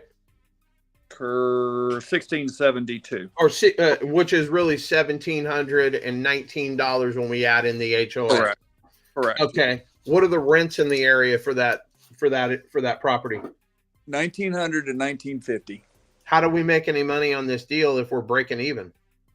Well, that's what it's one of those that might be just. It doesn't pencil. No matter which way I do it, it doesn't pencil. If he wants a cash deal, I can't pay anywhere near. My offer doesn't even have a 2 in front of it. What would your response be to this guy?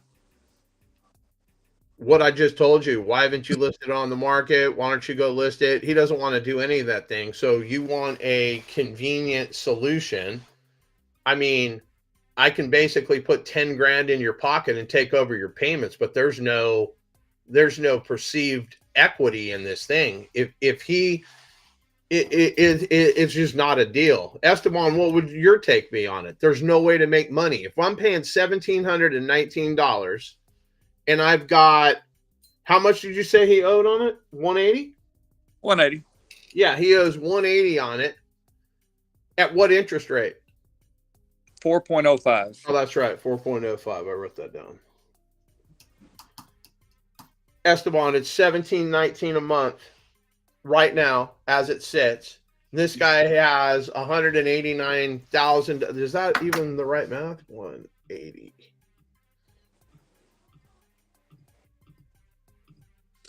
I got 55,000. Wait, 235. Oh, your spread? Yeah. Yeah, 55. 55 spread. Okay, hold on. 235 minus 180. Yeah, it's 55. So basically, he's got $18,000 or $55,000 in perceived equity, not 189. No. His value on his property, of course, that's not including if he put it on the market. His cost. His market value, maybe where you get that 80 from, it's 260 is the market value after repaired value or market value. 260. Yeah, he's saying 260 is the ARV. This guy owes 180 on the house. So that is $80,000, right? 260, 180, yeah. So $80,000 in perceived equity. Okay. So basically, he wanted to sell it to me for 235. Right. He wants to sell it to you for 235. I get that. But you're not going to pay cash 235,000 for this house.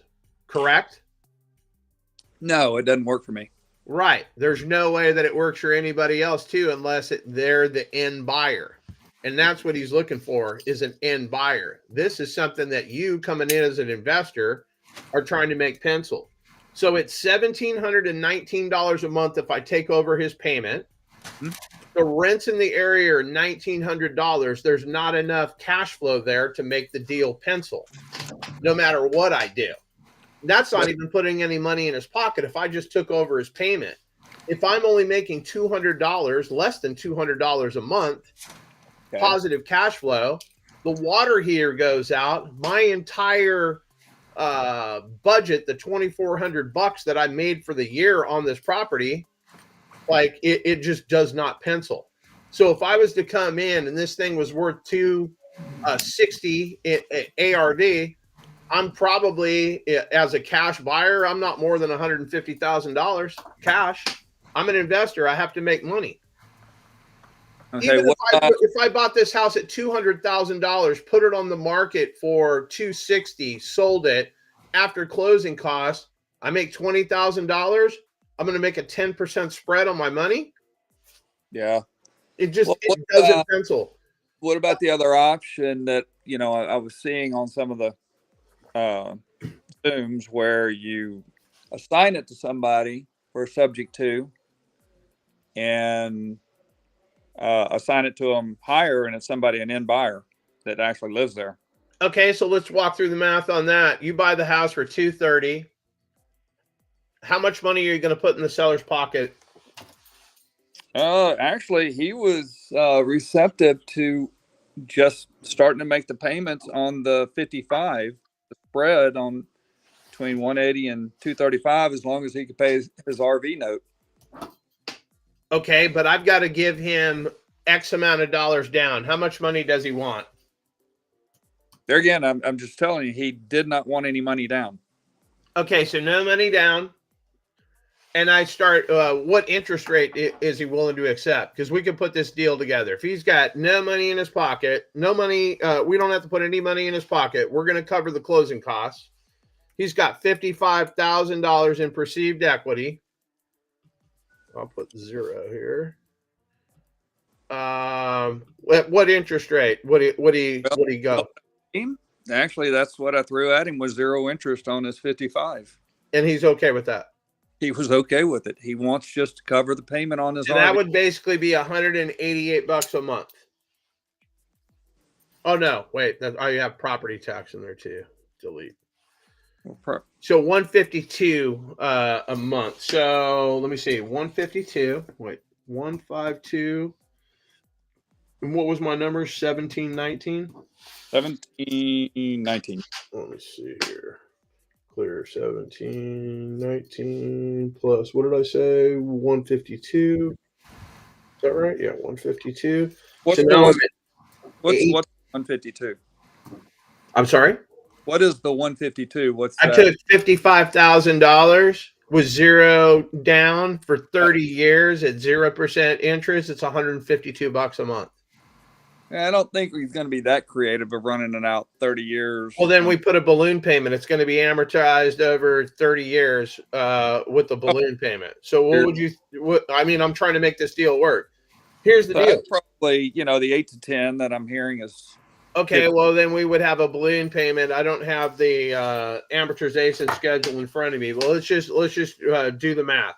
So if I'm in this thing, 1871, and the rents are $1,900 a month, Mhm. I am cash positive $29 a month. right. Good write off. Well, yeah, but if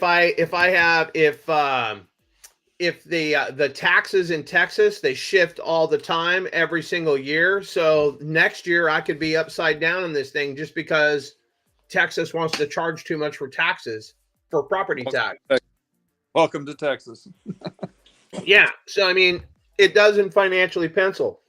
So now, yes, you could go do this. It could be some sort of a depreciation play, and you could go assign this to somebody. But I don't know. Esteban, would you buy this deal?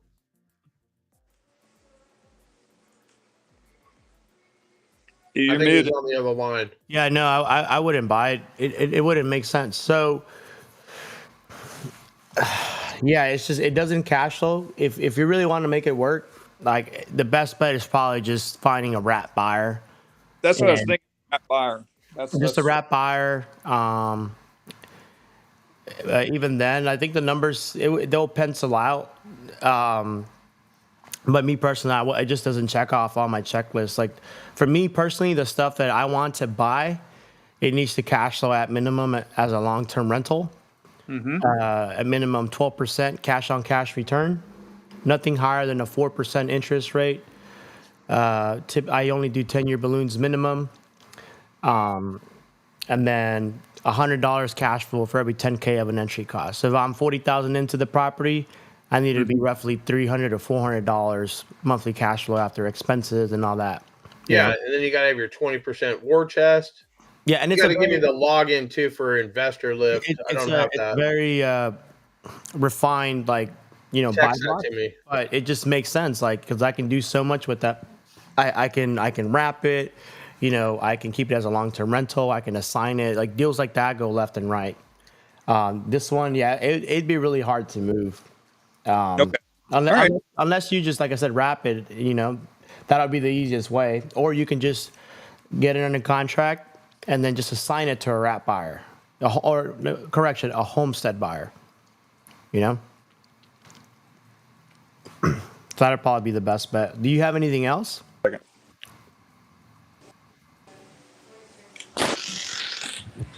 You got anything else, Trey?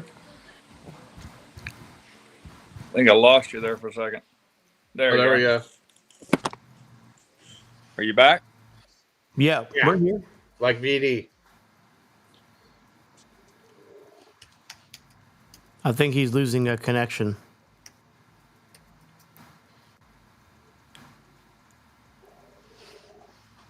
Just listening in as I struggle to find comps. Everything is all over the place. Hit him with the Jesus Christ clip. Nah, dude. John is on his last strike. If I hit him with the clip, he's gonna get banned off of YouTube. They would miss me. I'd say, this is RJ Bates calling about property that you put in my website. Anybody want to get for that property? What's going on with it? Hey, let me see if I can find a video. Of my man RJ Bates. I'm gonna have him on my show. I'm going to introduce him as RJ Bates.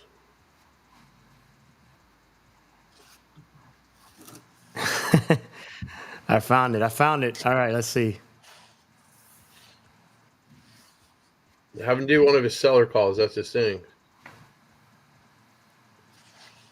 Let's see. Let me share this. I can't get into Investor Lift, so I can't do anything. Hey, There let he me is. know. Let me know if you guys could hear this. Hello, Hey, is Robert there? this is Robert. Hey, Robert, this is RJ Bates calling you about your property on Brynwood. You had entered it on my website saying that you were looking to sell that property. Oh, yeah, the website. So tell me what the place is worth. Well, you got to tell me a little bit about it. What's going on with it? Is it occupied? Is it vacant? It's our primary home. Gotcha. Does it need any repairs to it? Just minor stuff, nothing significant. What's got you looking to sell? We're downsizing. I'm building another home, so the timing is good. Timing's good. Looks like you've got a pretty nice little place here. You got a nice, pretty property. Hey, you got a pretty mouth. RJ Bates. This is RJ Bates calling about your property that you entered in my website. You think you can take him on the next year's Closures I Olympics? don't know. Like, I mean, he's pretty solid. What's I'm the working on Closures it. Olympics for those who don't know? What is the Closers Is it Olympics? like the Special Olympics or like what's Closures Olympics? No, it's even more special than the Special Olympics. Closer Olympics, they give you basically 30 minutes. They got inbound leads. You try to lock up as many deals as you can, put them on contract. RJ Bates, 3-time champion of that deal. Sub 2 community, Monif finished second the year before last. And I think Monif came in third this year. Do you, on those inbound leads that you close, do you get to keep them or how does that work? Yeah, you do get to keep them. So basically, this year they had something different. So Pace put us all tickets to the deal, and I just spent 4 days in my chair. I watched 3 days of the closers closing, and then the fourth day, which was a Monday, was the bonus day. They had Dispo Day, so they had Robert Wensley on from Investor Lift. And he was basically sitting there, and they had people, calling out, trying to get deals locked up. So that was my first experience watching that whole event. So that's where they have like they had like qualifying rounds going up to that. So like Jen Shelton from Sub 2, she was in there. She didn't lock anything up. She didn't make it to the next day. A guy named Rich Wonders, if you don't follow him, he's like the Novation King. That's where I first came in contact with him. He's got a good style. I like his style a lot. Met a dude named Naaman Taylor, and basically Naaman was one of RJ Bates's titanium students. And Naaman would be like, "Hey, this is Naaman Taylor," and they'd be like, "Who?" And he goes, Naaman, like in the Bible. And I'm like, what? Like in the Bible? Like, what are you talking about? So the whole time I was just clowning in the chat. People would be like, hey, and it's got a bathroom. It's got a bathroom like in the Bible. Like everything out of my face was in the Bible. Like it was just the most ridiculous thing. So I ended up just clowning in the chat thing, and then that guy reached out to me on Instagram. He's like, "Hey, it's Naaman, like in the Bible." I about lost my shit. I thought it was hysterical. So like I've got Naaman's phone number in my phone. He and I chat quite often. He's a good dude. Nice. What do you think about King Khan? I like the money. Get the money. I see that guy every Yeah, I've seen him for years. I like his style. I mean, like I keep telling everybody, it's like Baskin Robbins has 31 flavors for a reason. Not everybody likes vanilla. Some people like Rocky Road, Esteban likes sherbet. Like he's that guy. He likes, that's what he likes. Fucking fruity sherbet. It's in San Diego. Sunny San Diego. Yep. All right. Any other questions here? I guess. Tomorrow we're gonna be hopping in. Let's get in early because at 9 o'clock, allegedly, South Carolina, North Carolina, whatever, is going to call me about that property that I called on that was completely gutted, that they wanted $220,000 for. That deal with 55K equity, you said he can maybe, keyword maybe, assign to a wrap buyer. What's a good wrap for a home like the one you just talked about. I didn't look at the address, but I mean, Yeah, we don't know what the address is. We have no idea. Basically, you just want to get more money coming in than going out. So basically, you put a deal together with the seller finance with the guy, and then you can lease option that thing. You can, there's several different exit strategies. But it's so tight, like you could run into some trouble, and I don't know exactly where it is in Texas, like if it's in Dallas versus, some rural spot that, nobody's ever heard of. You go 2 miles and there's a new city in Texas. Like, it's like, Pig, Texas. Like, I don't know. Esteban's from there. He would know. Texas, yeah. Reckon. She's short and she's skinny, but she's strong. Her sister come out sideways, didn't even flinch. And it works better when I have my cowboy hat on. I need to go with the new one here. I like this one better. This is the Sinulera Cartel, allegedly fold. But I like the bend on this one. This one makes me want to bitch slap a Niner fan.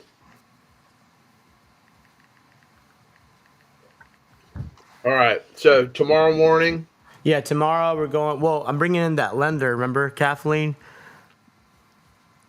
Kathleen, she's from Sub 2 she's here in San Diego, Poway. Just talking about some lending. Might be able to make something work. Didn't you have somebody looking for $1 million? 1.5 million. I sent you the whatchamacallit, the deal to be underwritten. The guy that sent it to me is a Sub 2 student here in Fresno. When I did my first Sub 2 deal here in Fresno, I listed it on Facebook Marketplace as a looking for a wrap buyer, a homestead buyer, something like that. Bro, I had probably 100 inquiries in maybe 4 hours of people. Oh, I want to buy it. I want to buy it. I want to buy it. And this guy was one of them. But basically, I'm like, hey, you're just trying to wholesale this thing, huh? Like, I would just call on people's bullshit. I could feel it. And they'll be like, yeah, this is our first deal, blah, blah, blah. This dude's like a Sub 2 student. We started talking, and he just reached out of the blue the other day. So you were talking about bringing your private money lender. Well, here's a live case. Like, if we can put this thing together, then yippee-ki-yay. And if we can't, well, then we can't. Yeah, we'll see what we can figure out. But yeah, we're doing that tomorrow. We got some follow-ups. You want to fill in everyone what happened with that agent real quick so they know what to look forward to tomorrow's call? What agent is that? North Carolina, I think. Oh, basically, she didn't call me back. So basically, I called. The one that hung up on you. Oh no, that was that one was Ohio. That was the $956,000 house in Ohio. I thought you could buy all of Ohio for $956,000, but apparently I was wrong. And this knucklehead, whoever bought the last structure, it was $84,000. I don't know if that was vacant land. I don't know if they just built this shit from the ground up. But all the comps in the area were like 600,000, and this dude's like 965,000. So I was like, it's been on the market 121 days. He's like, oh, I can assure you it's worth every penny of that. I go, then why has it been on the market for 121 days? You have a good night, sir. And he fucking basically ejected on me. So basically what we will do now is every 30 days, we'll have an anniversary show, and we will call that fucking guy and say, hey, it's 30 days later. Are you ready to do something? Or when is this listing expired so I can go directly to the seller? Oh, wait a minute. I'm not even licensed in your neck of the woods. I guess I could go straight to the seller today, huh? Yeah, I can call up the seller live tomorrow. You can call him tomorrow. All I know is he's not strong enough to stand up to the seller, but he wants to be mad when I ask pertinent questions and hang up on me. He was pretty pissed off because I called him 4 times. Wow. I just hammered his phone. And then he told me if I thought that it was worth this much money, then obviously that's not a good fit. Yeah. Okay. Well, we'll do that tomorrow. Other than that, I'm filling out another contract right now. So Very proud of you. Where's that at? this one is Houston. Oh, Houston. Okay. Yeah. Well, that should like. What's the story? What's the 411? This was the one that was brought. I don't know. Somebody called me. I don't know how they got my number. Said, "Hey, do you want a JV on this? Can you just talk to the agent?" And they said, "Oh yeah, we got an offer. This and that." I'm like, "Okay, have they wired their EMD?" It's like, "No." It's like, then you're dealing with a wholesaler. So I just offered to pay more, get her under contract, send it right over to her, and wire the money. And then she's like, "Hey, I actually have this other one. Before you go, I got this other one in Cyprus." This is the one that was 725, right? Yep. Okay. So that's the one I'm doing right now. What's the exit strategy on that one? Pad split. Oh, that was pad split. Okay. Pad split or MTR. Okay. There you go. Done. Done. All done. So will we have those up on Investor Lift tomorrow? Once I get the wire, the EMD in. Okay. Once I get the EMD in, they'll be ready to go. Anybody have any questions? Bella, you're everywhere. We got to get you a deal tomorrow. If you don't hop on the live tomorrow, John's not gonna wear his cowboy hat anymore. I'm always gonna wear my cowboy hat.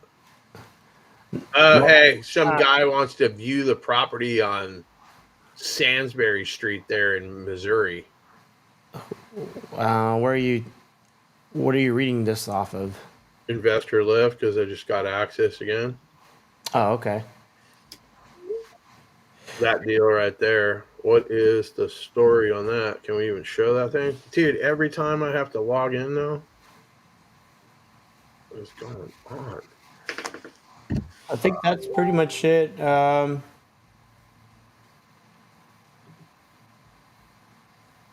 Oh, okay. So you're just looking for paperwork. Oh, okay. Property is going to be delivered vacant. So I mean, it's not like a showing thing. Why don't you call that dude? The buyer? Yeah. Hey, I know that you're interested in my property. You want me to call him up as RJ Bates? You should, yes. Let's do it. Your guy lost connection. Thought this deal would work. These deals that you had little equity. What's your thought? Okay, I can't do it. You're gonna have to get with Trey. I can't do it, bro.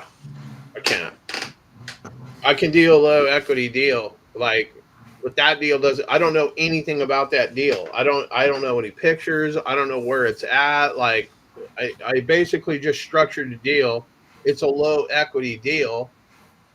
I tried to break it down every which way, but it just doesn't pencil. So yeah, I can do a low equity deal, but I need to know what the exit strategy is. If the shit is in Pig, Texas, and it has a population of 500 people, like, that's not a good deal. That's not, something that I'm going to be able to move. But if the shit's in Dallas, Texas, well, then I'll be able to move that shit. Exactly. Cool. So,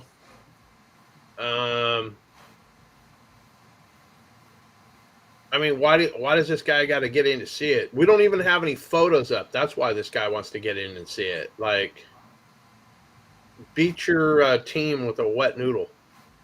Yeah. I'm going to go with this with John after. Yeah, crack him.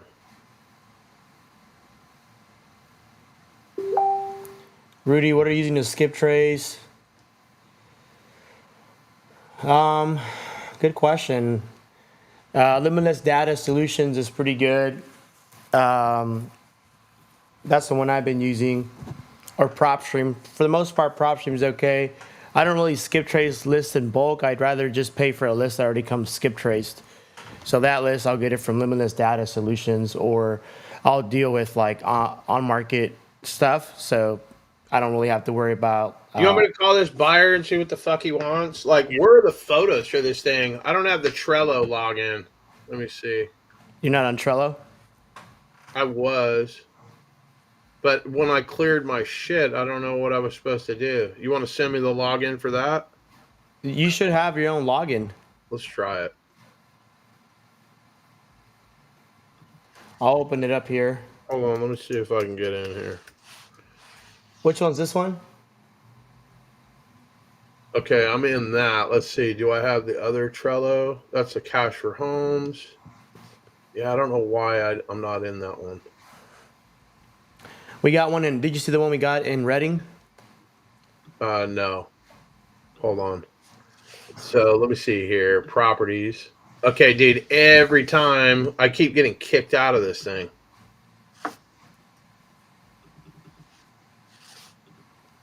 So every time I click on a different link in the investor lift, it like makes me re-log in. That's weird. Maybe somebody else is on it. What? No, you have your own login, don't you? I'm using yours because you just sent it to me. I don't have my own login, and if I do, I don't know. It's not the. Oh, you know why? Hold on. Log out. Let me try this. Let's see if I can get in this way. Yeah. Okay. Yeah. My bad. My name is RJ Bates. Yeah, let's figure out how to get me back in Trello. Well, I don't even need to get back in Trello. Ashley or Eric need to post those photos. But I'm going to call this fucking guy for no good reason. Call him up. But do we have access to this house? I think that somebody's in this thing. Which ones are you looking at again? This one is the Sandsbury Street in St. Louis.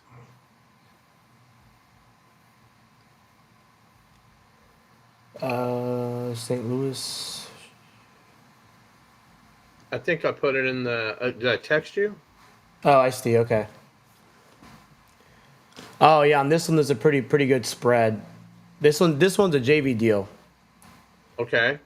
So we got this thing locked in at I think it's 60,000. That was the asking price. That's what it's locked in at. It says asking price. Buy it now, 60,000. That's what you guys got it on the fucking thing for. Purchase price 60,000. Mortgage balance 52. And then cash to seller 7,500. So yeah, you got to go in there at the assignment. The ARV is around 170, 200. Yeah, that's what it says. 170, 190. But the assignment price, it's supposed to be 110 on the assignment price. Well, yeah, I didn't post this. Your guys did. So you've got it marketed. That's why everybody's hitting us up about this thing, because it's at 60 racks. Oh, let me get. I'm gonna have to have a team. Put at Eric. That's your top dude, right? Who? Eric. My top dude. Mm-hmm. Hold on, Stansbury Street. Price is wrong. So we have it at 60. Yeah, that's what it shows on Investor Lift. I will copy and paste you exactly what I'm looking at. I added sub 2 deal just so people knew what the hell it was. That's what I've been telling you for a week.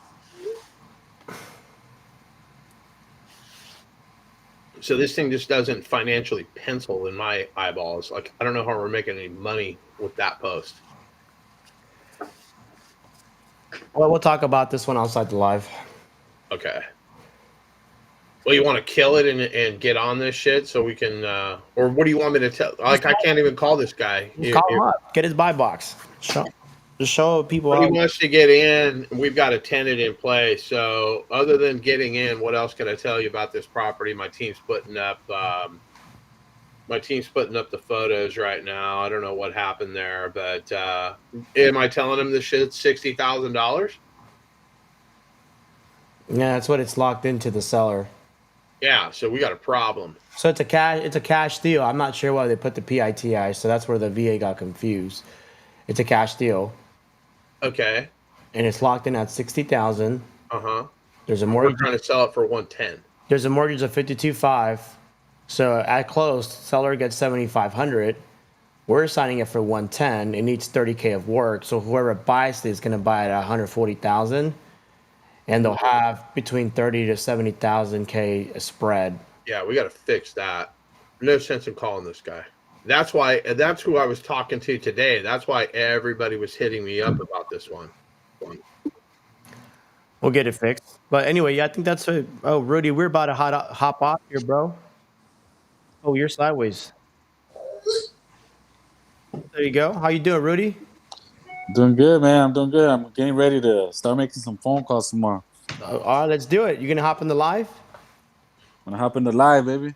Bro, we're gonna be on live all day. I'm gonna bring it. And yeah, in the morning, I'll be. There'll be. Are you drinking coffee, Rudy? Yeah. Coffee's for closers, bro. What are we doing? Ooh, we're Just closing saying. tomorrow. Okay, We're closing. that's what I'm talking about then. At least 3 Don't deals be fucking tomorrow. around drinking coffee if you ain't closing shit. Okay, I will not tolerate that on this broadcast or any other. Hey, I have whiskey. I on hear my- you, brother. He's Hey, you drinking dig- whiskey. You're drinking coffee. I'm drinking water. This fucking guy's drinking Jameson straight. I'm gonna get my hat tomorrow. That's what. Don't show up without a cowboy hat. Kyle's like, hell yeah. Yeah. I'm gonna buy a hat. All right. The fucking pass because he's fucking 10x. We're down. We're fucking cartel gang or You could probably get a Cardone child gang. prize, I imagine, Esteban, We're if you need it. Cardone gang over here. Yeah. We're fucking Cardone Capital. That's the hat I want. I want the Cardone Capital fucking hat. It's cash flow. Cash flow is king. You can get it. You can get it. There you go. There you go. Yeah. Yep. Are we gonna close some? Did you guys close some deals today? Yeah, we got two we locked up. Is that all we did? We might have done more. Well, so it was 2 locked up, but these were. Oh, no, 3 because we got Smarty Jones. Yeah. 3. Wow. Well, they're on paper. They were from another day, but today are officially locked in. Yeah, we got them signed today. So we got 3 new ones. We got 16 deals right now in the on investor list. Hey, So that let's takes us to focus, John. 19. What we need to focus on is the one on Pecan Yeah. and Ruskin.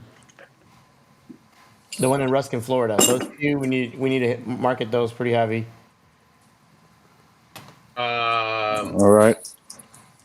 I'm just trying to figure out. I'm trying to figure out different platforms where I can find, low equities and all PropStream. these. Yeah, PropStream. But I also there's another one called Prop something, right? Prop Wire. Or something PropWire, like that's that. free. PropWire's free. PropStream has a free 7-day trial. You don't even need a credit card. Yeah. I got PropStream, but PropWire actually gave me better results in some cases. Yeah, I mean they're both good. I stick to PropStream for on-market low equity stuff for the most part. And then I'll put those filters I always talk about, and then I'll just reference a property on Zillow, see how long it's been on market. I'll call the agent from there. Yeah. So I'm trying to figure out how. I don't want to shoot myself on the foot, so I don't want to offer more than what I should. Well, you got know two. what I mean? You got 2 feet, bro. Yeah. You don't need one. I need both of them. I mean, you're gonna mess up some calls. It's fine. Like, Yeah. you're Okay. I mean, do you get nervous when you go talk to the car salesman and you're buying a car? No, not really. Nah, it's the same thing with a house. I mean, you're buying, Yeah. right?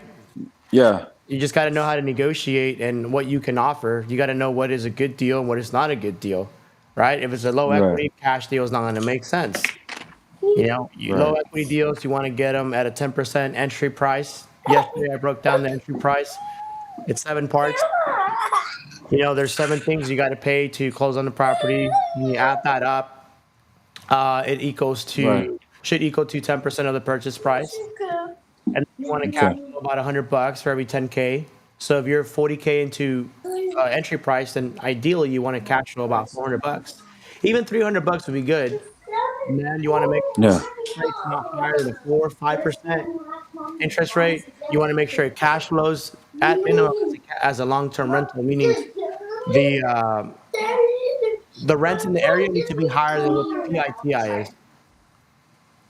The rents in the area, the rents in the area need to be higher than what the PITI is, and then typically no balloon. Balloons are for clowns, right? But if you are going to add a balloon on there, do you know what a balloon is? Okay, so if you're gonna add a balloon on there, minimum 7 years, and you can just do an extension clause so the property doesn't appraise for the value. You can do a 6 month extension. So I mean, so when you kind of keep that in mind, so when you're negotiating low equity deals, you already know there's little to no equity, so you just kind of have to reverse engineer it. I look at the price. Oh, okay, this price is $300,000, so I have $30,000 to play with. Well, what if I give 10K to the seller? That leaves me at 20K. Let's say the agent's gonna make 5K, right? That's $15,000. So the rest of the $15,000, I have to divide it between everything else. Am I gonna sign it? Am I gonna keep it for myself? It's pretty simple. I broke it down yesterday, and then we'll talk a little bit more about it tomorrow because I'm gonna be bringing in a private money lender, a big private money lender. So I'm gonna be bringing her in tomorrow so you can ask questions. Higher level questions. That was actually the main question I wanted to ask you because, hey, quiet. The main question was, so the deals that are cash flowing, but you don't have money to buy, you're selling those, right? And the ones that have a lot of meat on the bone, you try to do your best to buy them, correct? Yeah, I mean, so you don't need money. I could go No. buy a deal right now with a negative bank account. As long as I know how to frame out the numbers, I can go borrow the money and pay back the lender. Like it's easy. You know what I mean? So right now I'm just wholesaling. I would like to buy one, maybe two before the end of the year. I'm working on two, but for the most part right now I'm just wholesaling. So when I'm wholesaling these properties, I want to make sure that when I'm adding my assignment fee and all that, that the numbers still pencil out for my end buyer. The 10% entry fee. It's not always going to be 10%. Maybe it's a 15% entry fee, but maybe it cash flows a lot of money. Or maybe it's a higher entry price, but it has, a no interest or a no balloon. You know what I mean? So you Yeah. gotta have to kind of see the bigger picture. So Okay. So if you don't have cash, what do? You basically, reach out to your PML, your lender. well, no, I mean, no, I gotta have a deal first. You gotta Right, know right, how to structure a deal. right. Well, I mean, I would like to have a lender that could lend me money to buy to fund the entry fee, and then Money is easy to find.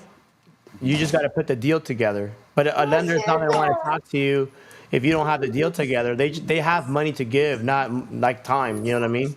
So yeah. you got to pencil out the deal, and then you go Yeah. borrow that money, and then you repay them back through some kind of DSCR. If you're going to do a wrap, you pay back the lender through your down payment. You know what I mean? Like there's so many ways. You can also just close on the property yourself. Yeah. And then somewhere down the line you just sell it, right? You assign your rights and you pay back your lender. Okay. So So we'll talk about that tomorrow at a deeper level. you're bringing someone in to talk about a private money lender. Yep. That'll make a big difference. Because that's what Pace was saying. Find your lenders first before you even find your deal. So it just depends, right, on how. Yeah, I mean you can find a lender, but you got to know. It sounds like you need to know what is a good deal or not a good deal. That's very easy to learn. Just how Yeah, it to, is. you know what I mean. So once you got that figured out, yeah, go build relationships for private money lenders. Yeah. You know what I mean? Muhammad has a question, John. This Yeah. one gave me a headache, What happened? but I'll let you answer it. Any benefits to no balloon? Well, I mean, it just depends. Like balloons are for clowns, but if somebody's got to get their money out in X amount of years, then that's what we've got to do. We can basically, if you're making your payments all the time, you could reach out to them prior to the balloon and say, hey, is there any reason that you're going to want me to cash this thing out? Aren't you enjoying getting your money every single month? Like you may be able to work that out with the seller. But basically, you want to be able to hold these things at least 10 years. That'll give the market time to correct itself, that it'll build, hopefully, enough equity that you can go cash out refi and basically take a large chunk of money, pay off whatever the debt is, and start the cycle again. I've got investors here in Fresno that some of them are taking out 40-year mortgages because it doesn't matter. They cash out refi. put a tenant in there that's covering the cost of their 40-year mortgage, and just cash flow that thing. Basically, every 10 years, go grab equity out of the house, start the party again, because you're not paying any taxes on the it's a loan, so you're not paying taxes. Yeah, I mean, the benefit is like, if I lend you $10,000 and you only pay me $100 per month, and there's no balloon, then that's better for you. If there is a balloon, then you got to give me my 10,000, the remaining balance, a lot sooner. So. And Ramos in the chat, he put a good one in there. We should call that tomorrow. Shit has been on the market 231 days. Yeah, I've already talked to the agent also about Creative, so it may be an option. So what did they tell you? Like, break it down for us. That he was going to run it by the lady. The lady was in a meeting, and that's about as far as we got. How long ago? Actually, that message was yesterday and today. Okay. So that's kind of where we're at right now. And so she is motivated to sell. So I'm just waiting to hear back from him, really. So I think maybe calling him tomorrow to kind of see where we're at is probably a good idea. Okay. And obviously there's pain there. They want to get rid of the house. Is this lady living in the house? I don't think she is. I don't believe she is at all. Well, whose sweet furniture is this in the house? I don't know. Supposedly she was moving in with her daughter. I believe she's older, from my understanding. Oh, I would concur with that. Yeah. Okay. I mean, all the bones are there. I don't know when this house was built, but 1962, I believe. 60. Oh, okay. 1936. 1936. So the house has been on the market 231 days, 1,593 views, 97 saves. But here we are. Yeah. So basically, what's she trying to accomplish? She's trying to downsize. Yeah. From what he told me, that the house was too much for her. For her to kind of handle and take care of, because she was older. That's about, like I said, like the gist of what I got out of him. So she bought this shit in 2009 for $129. She listed it for sale earlier in the year, obviously, and that was at $188,500. Now she's down to $172,500, so it's not a huge price drop. She basically is holding on to all the equity. I mean, if you can close the seller or the agent, then the next you just got to close the seller. Or do you want me to step in there and close this thing down? What do you need from me? Close this thing down. I don't care. Okay. And what are you going to do with it once we lock it up? I got a long-term tenant that's looking for a place, so I'm going to buy an old. Okay.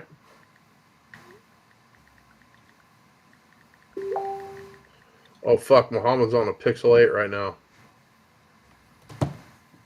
Is he in here? Yeah, Muhammad's in here. My friends call me Mohammed on the car lot. They used to call me Mohammed. I was an honorary Palestinian, for lack of a better term. How many properties do I have to wholesale to get a chain like yours? Two.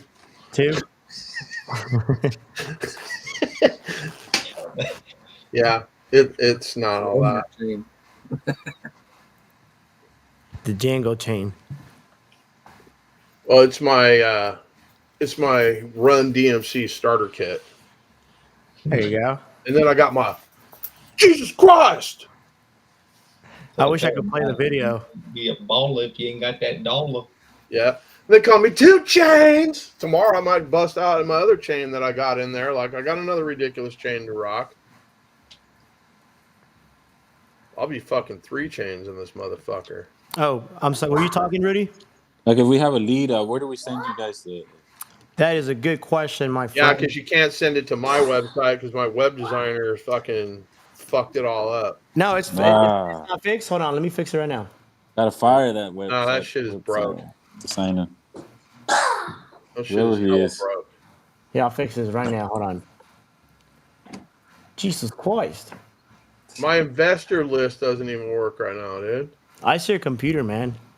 Bro. Have you guys reached out to Allison, the TC? Do you guys know how she works, or if she? I does don't pretty know good? which one that one is. She a top tier TC? Yeah, Allison at pacemortgage.com, something like that. Oh, I know who Allison is. I've never used her. She seems cool though. Okay. She's on Pace's team. Yeah, she was underneath Molly, and then Molly went out and did her own thing. So I'm gonna guess she's probably working for Molly over on that side. Yeah, she is. Yeah. I called Christopher Caleb's on TC one time and they kind of make you feel. Oh, not them, but that one TC kind of made me feel dumb because I was kind of brand new to it and she wasn't really helpful.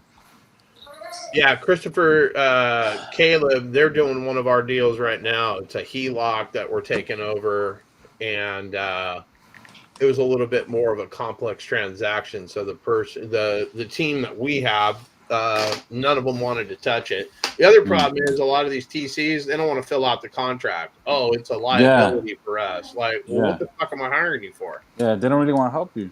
You get your bitch ass back in the kitchen and make me a pie. Yeah. And if we have a pre-foreclosure lead, who do we? All the above. I don't care what it is. I don't care what the situation is. I will call them. I do not care. All right. I like to know a little bit of ahead of time. Okay. What dogs are fighting. Hold on. You gotta go see what the hell these neck dogs are doing. Hey, bring your cat in here. Nah, that's in the other room. So I'm fixing John's website, just uploading real quick here. What's going on? Get in here right now. Oh. Get in here. Okay. So send the leads over to the website. No. I'm gonna give you. So if you go to sniperforhire.com. Troublemaker. Oh, okay. So all the links. Everybody's making trouble in here. All the links that we post to send leads, everything's all tied in. So it all gets funneled. Whether you go through my site, whether you go through John's site, or you go through my other site, it gets all funneled to us. So okay, email. Hi, Lukey. Where do we post the information? Hi, everybody. Sniper. So Sniper.com. Pawn dog. Let me write that down. Sniperforhire.com. Sniper for okay. Dog. You can also do that. I mean, you're on your phone right now, right? Yeah. Yeah, sniperforhire.com. You click on send me a lead. It opens up a form. You fill out the form. And then there's an option where you can talk into the form. Like, let's say it's like a really long story. You can just send a voice text or voice note, and then we get that. My team, my team gets notified, automatically gets uploaded into my CRM, and we're like, hey, we need to call this thing. Anthem shit. Yep. Okay. What's the fee behind it? Or is there a fee or something? John. Yeah. What's the fee to JV with you? JV, yeah. Well, it depends on what we're gonna get going, but I take half the money. Like, if you think you can make more money without me, then you should definitely go do that. No, like if I want to hold it, I'm gonna put it on paper. I'm gonna get it fucking sold. I'm gonna negotiate it. I take half. No, but if I want to hold it. Oh, well, then we can figure something out for that. Yeah, I won't be completely unreasonable. For you, Rudy, I would probably do it for a couple of grand. I'm looking to get a golf cart. Yeah. For me, all right. So yeah. I'll show you tomorrow. I'll show you how you can pay someone's assignment fee. Show them the golf cart that I want. That's what the fuck you need to show. You can pay someone's assignment fee and make sense out of it as long as the deal's structured right and use private money to pay John. Like it's easy. And it all ultimately goes back. Say that part about pay John. I like that. I like that. That rings good in my. I like that. It's all about your. Me and Rama threw about that cash flow. Me and King Kong about that mo money. Get that money. Yo, John, check your website. It should be. I'm calling about your money. I got. Yep, your website is all fixed, John. Bro, if you lied to me, I swear to God, I cleared my cash because I believed that you were right. Let's see here. Oh, snap. There we go. winner chicken motherfucking dinner. Oh, this is way better, bro. Like, you're going to have to answer some questions. Now the only thing you need to fix is to get on my investor list or get on my investor list. Hey, who's working on your website? Say again? Who's working on your website? Sniperforhire.com. I need a website. Yeah, I need a website. I get this dude off Fiverr. His name's Esteban Ibarra. You can fucking call him. Okay. He builds these things for like $7. Like, it is. Yeah, it's like $10, and then they charge you a fee, so it's like $13.50. I think is what it breaks down to. No, yeah. If you need a website, Really reasonable. shoot me a message. I'm a full stack developer. I build apps, high-end websites. If you wanted something cheap, go to Carrot, go to Fiverr. If you want something that stands out, I do SEO, all that stuff I can do on the site. I don't really advertise it. People just come to me, so I do maybe like 5 websites a month. Okay. Yeah, I would like to get a website going. For the website, you gotta have your LLC. No. I mean, no, not an LLC. Brady, but, don't overthink this shit, bro. You don't need anything. You need to fucking go get a deal. Don't worry about whatchamacallit. Don't worry about business cards. Don't worry about a website. Go get a fucking deal, okay? Right. That's what you need to do. Yeah, bro. You don't need to pay for a website right now. Get a deal. No. And Ramos will tell you that shit. That's what Grant Cardone. He used to fucking, I got to organize this. Oh, I got to do that. Oh, I got to, like, fuck all that. You need deals, man. I learned that a long time ago. Yeah, And don't my make it complicated. favorite thing is, I don't have business cards. You know why I don't have business cards? Because you're a Because businessman. I want your money. I want your number in my phone, and then I'm driving the car. What am I going to do? Sit around and wait for you to call me about whatever it is? Fuck no. I'm calling Rudy. Hey, I met you at Walmart last week. Aisle 4 toilet supplies. Remember me? You said you were an investor. Yeah. I'm calling you. Or I give you my business card and I never hear from you again. Because that's what happens. I just wanted to refer my sellers over to the website if they wanted more information on how we buy houses, wholesale, sub-2, or just something like educational for them. Yeah, you can do that, but it doesn't matter. You need to be aggressive. Like, unless you're going to figure out what your target market is, like sending people to your fucking website for information. No, you want some information, you fucking call me. I'll answer your shit on the fly. Are we getting a deal done, or are we mentally masturbating? What's it going to be? I don't know how to answer that. Yeah, but exactly. So you go get a deal done. Go find a deal. If you got something that we can call tomorrow, then that's what you need to do. Otherwise, you're going to piss me off, Rudy. I'm going to fly to wherever you're at, and hit you with a wet noodle like Esteban over here. I'm just trying to get the best out of you. Oh, I mean, I wake up pissing greatness. We already know that. By the way, you did great on that challenge. Oh, I appreciate that. I'm coming to win that fucking thing. Yeah. Even though I voted for the other guy, but I think you did better. No, that's okay. That's okay. Everybody can vote for the other guy. No, I think. I mean, his deal sounded too perfect. That's why I voted for him. But then I thought about it. I was like, man, I should have voted for Mods because yours sounded more real. Well, mine was real, and we locked that shit His sounded up. more like edited. He edited everything. I didn't hear the seller, but a couple of Yeah. sentences out of the seller. So, Yeah. what were You're what was the end game there? But that's okay. We're gonna get to round 2. I'm in round 2. He's in round 2.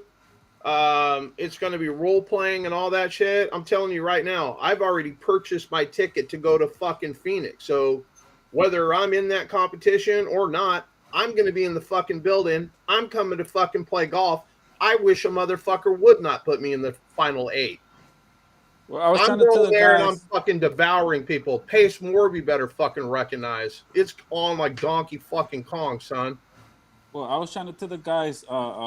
Hey, I would like to hear more objections and execution. Because everything sounded so perfect. What's an objection that you're having trouble with right now? I don't know, just people, being dicks over the phone, like, or agents, or just that they want too much of a fee, or they're not willing to put in the offer for you, stuff like that. The stuff you guys run by. I mean, you've got to be able to. You have somebody that can put in an offer. They have to present that shit. But I mean, you can't walk into a bar, walk up to some chick and say, "Hey, I want to have sex." Like you've got to start with the cash offer, lowball cash offer, work your way up to that. Basically, you're trying to solve a problem. You need to figure out what the problem is the seller is trying to solve. Yeah. And the agent, like, okay, well, what happens if you don't sell this house? You don't get paid, right? Like, when is this listing going to expire? Because if you won't send the offer and whatnot, then I'd like to go straight to the seller. Would it be okay if I just go knock on the door? Yeah. I feel you, but we didn't see none of that on the. Oh no, they won't have any of that. They won't have any of that. But the other thing is too is the call that I should have recorded was the day before when I scorched the earth to get that guy to lay down for me the following day. You're not. You should have recorded that. Laid down. It was the day before when I called his ass and I go, "Hey man, have they done this? Hey man, have they done that? Oh man, sounds like you got a wholesaler." Basically, just fucking dumped a bunch of doubt in the guy's mind. Called him up the next day, and I was like, "Hey, it looks like you don't have it under contract. They didn't put their earnest money in. No, they didn't do this, that, and the other thing. My wife didn't sign it. Like, okay, what do you want? I penciled it. Boom." But like the other calls, like I didn't hear any closes. Michelle didn't get a close, but yet she won. She's moving into the next thing.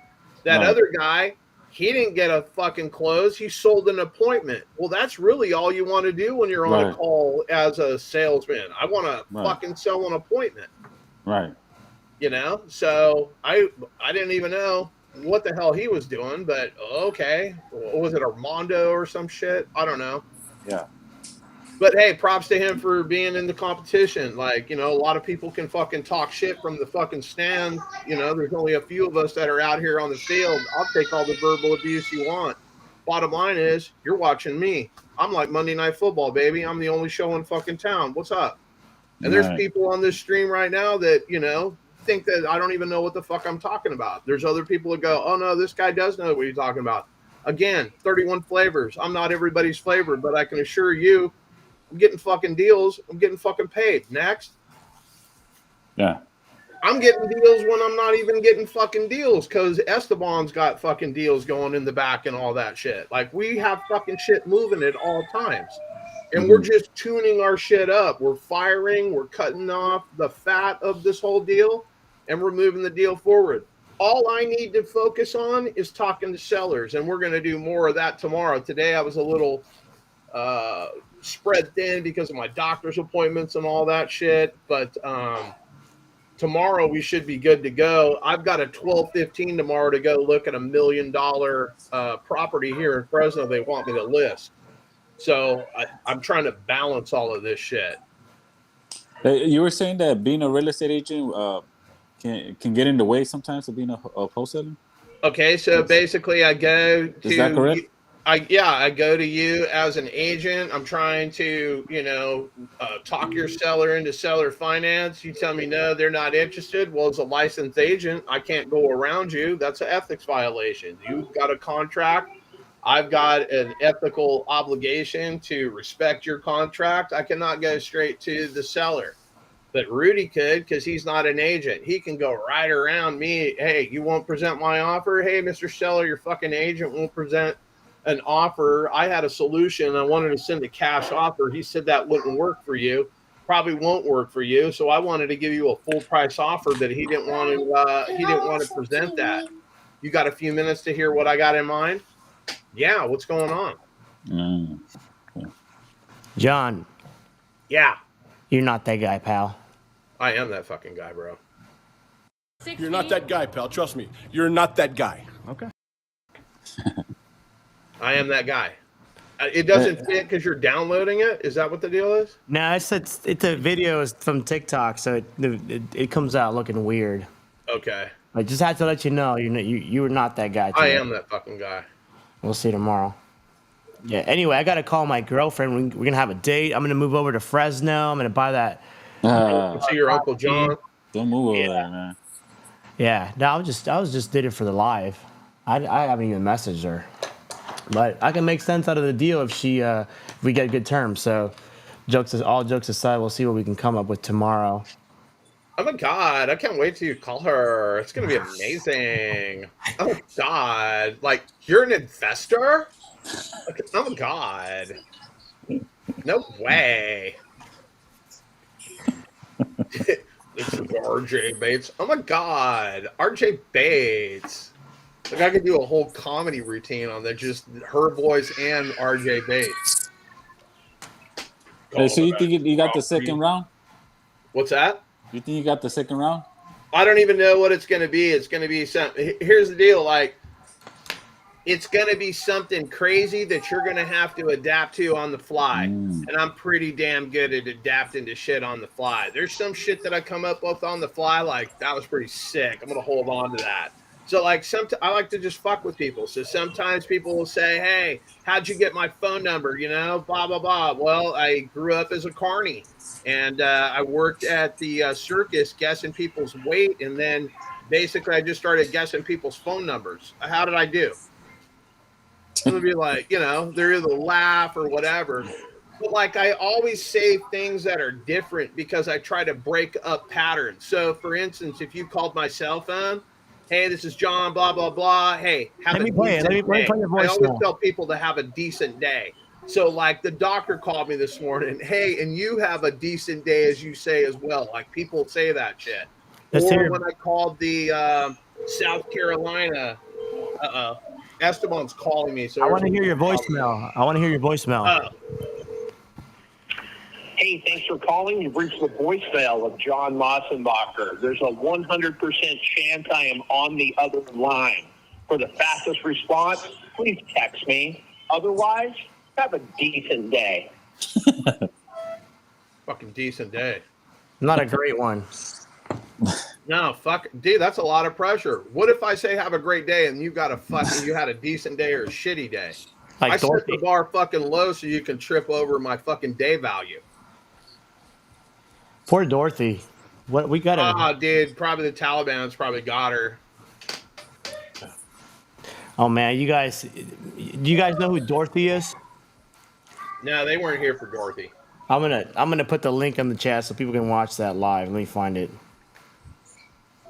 Did you record that? It's on our Facebook page, my Facebook page. Oh my god. Let me find it. Yeah. Alvaro was. There you go. Yeah, he was there. He's been there since day one, bro. Alvaro, we got to get you a deal tomorrow, bro. Dude, you got to get him a Joe Biden shirt. Yeah, give me your address. I'm going to mail you this Joe Biden shirt.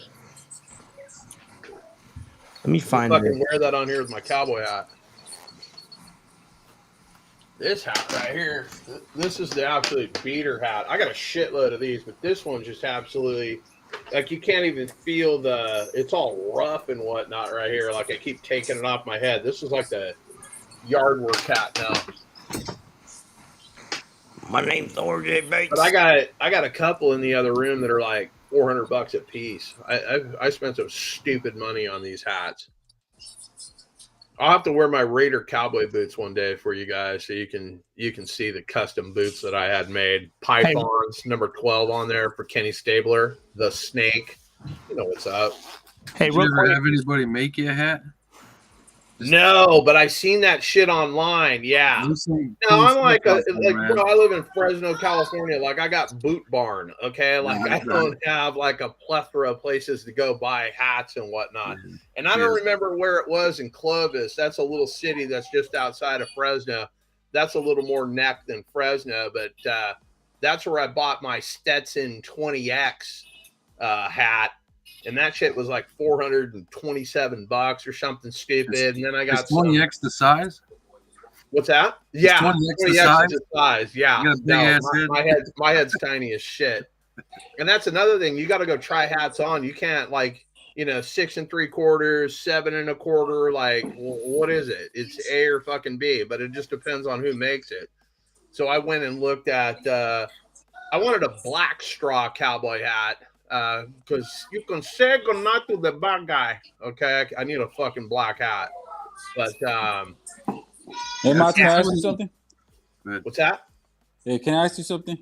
I guess, Rudy. I mean, hey, we're getting pretty fucking friendly here. You're acting like I fucking know you. So yeah, let's do that. I like that. I like that. Hey, I don't know. It's a personal thing. Maybe you can help me. Hey, bro. Like, no feet pics, okay?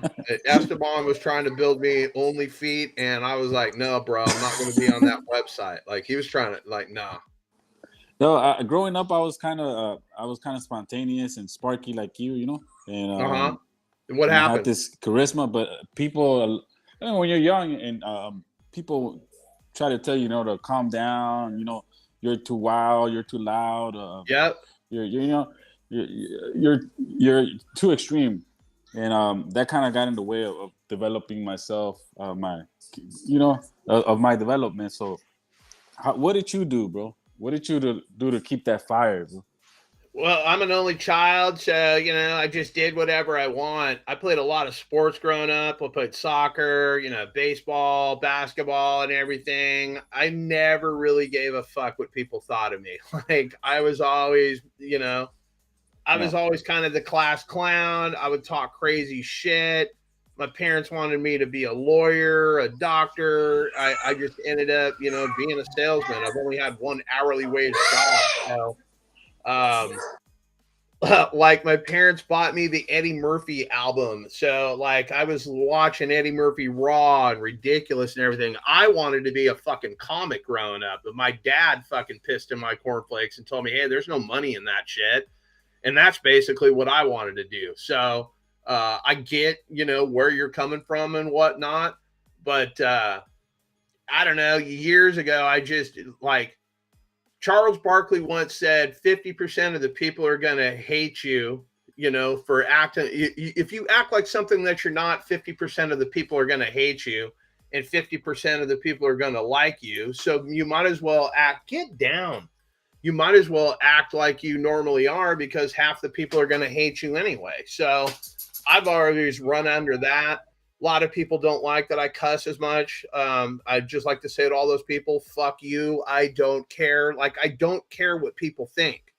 Like, the deal is, what are you going to do in a sales environment to keep me from selling anything? The answer is nothing. So I just keep, learning. And I don't know. I have a good time. Like, I don't take myself so serious and whatnot. There's guys that come in with a suit and tie, and I wear a fucking cowboy hat. I'm in Fresno, California. Never even been on a horse. I could go see cows and whatnot, but, like, I just do whatever the fuck I want. I don't care. So don't care what people think. Get that paper. Do whatever it is you want. Yeah. You hit it right in the nail. I think I worried too much about what people thought about me when I was growing up. I mean, I'm 41 now, but when I was growing up, I cared too much about what people were saying. Yeah, you can't care about what other people think. Like, it just doesn't matter. I used to listen to rap music and whatnot. Like, people would be like, what the fuck? I'd be driving around in my Jeep just bumping shit. And they'd be like, what the fuck? Everybody's listening to, Motley Crue and fucking Metallica, and what the fuck's wrong with me? I don't know. I like Rakim and Eric B. Rakim's the greatest MC ever. Like, I would just listen to different shit. I was just different, but I didn't try to be something that I wasn't. Man, I learned my lesson maybe a little too far in life, but it's better to learn now than never. Yeah, just get it. Who cares what people think? You can't go pay your bills with people's opinions. It doesn't matter. Go get paper. So, like, I'll wear whatever I want. If I want to wear sweats and a t-shirt like today, I'll go to straight up into your listing appointment. I'll go to a listing appointment like this. Are you hiring me for the way I dress, or are you hiring me for what I can get done? So either you want to be on my team or you want to compete against me. What do you want to do? Simple as that. Yeah. Yeah. And I run into the wish factor. I wish a motherfucker would not do business with me. Like, I'm going to hold that grudge against you. I'm going to make sure you understand. There was one guy in sub 2 that we were trying to help his team, and then he fired us all. Like, you guys don't know what the fuck you're talking about. So every time I close a deal, I shoot the guy a fucking text with, "Hey, I just made a $10,000 assignment on this. Hey, this is the thing." And I baby, let's go. I'm probably blocked, but every Yeah. month I do it. Like, Yeah, let's go. fuck you. How are you doing? You paying your bills? You getting any deals done? Because I'm over here just chasing paper. So yeah, I'm a vindictive son of a bitch. That's for sure. Like, I don't forget. If you piss in my cornflakes, I will remember. I still hate this kid, Mike Floor, from the 3rd grade on the soccer field. He was like, "You think you're so bad?" Because I dribbled around him and scored. I dribbled around the other side and scored. I nutmegged him and scored. He's like, "You think you're all bad?" Well, I hated this guy so much. True story. It was my mission in high school to fuck his girlfriend. So I absolutely destroyed his girlfriend on prom night. How'd that taste? Dang. I hate this fucking guy to Crazy, this dude. day. This is in the 3rd grade. I'm 54. I still hate Mike Floor. Mike Floor, if you're watching, fuck you. Straight up. I got a scoreboard in my mind.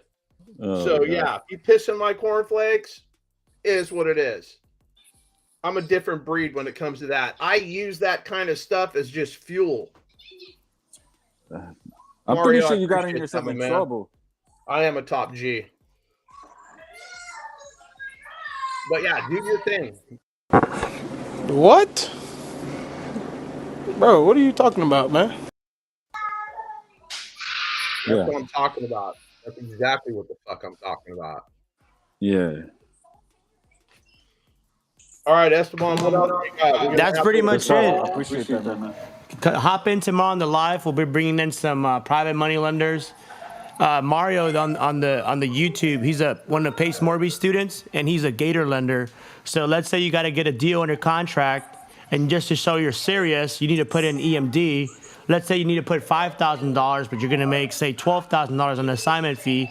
You can go to Mario, have him wire the EMD, and then you pay him back through the assignment fee. So you got no money out of your own pocket. You get the deal done. Everybody makes money. Mario's got the money, the money. You got the money. Yeah.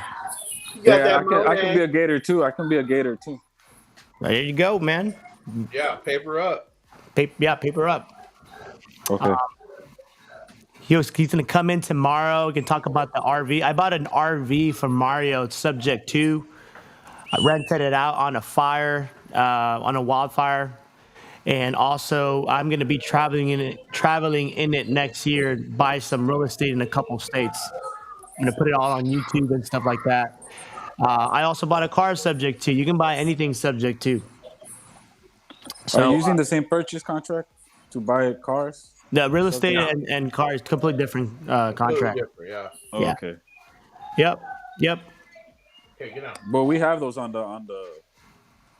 what do you call it? Face method. Wait, are you in sub 2? Yeah. Oh shit! I did not know that. Okay. Yeah. It's in the sub 2. No, right. That's in there. I got everything, man. I'm just, been taking my time because I have so much going on too. Bro, just hop in on the lives. Yeah. We'll get you. We'll get you a deal.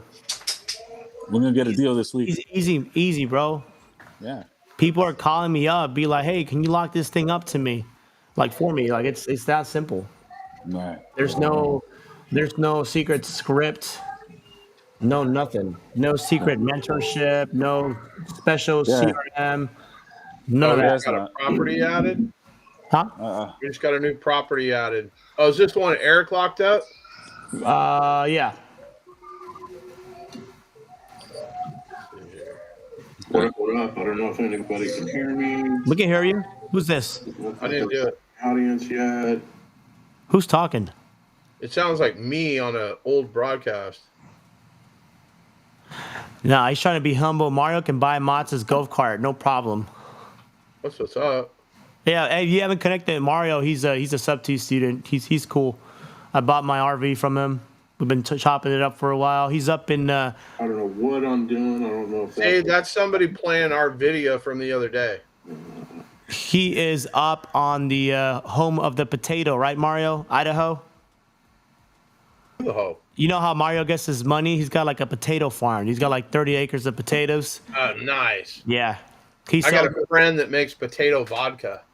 Oh shit! Oh, I Yeah. forgot I have my whiskey right here. Yeah, Oh, Mario shit. sells potatoes. All right, what's up, everybody? It's not me. It's me. They gave me the keys to this thing.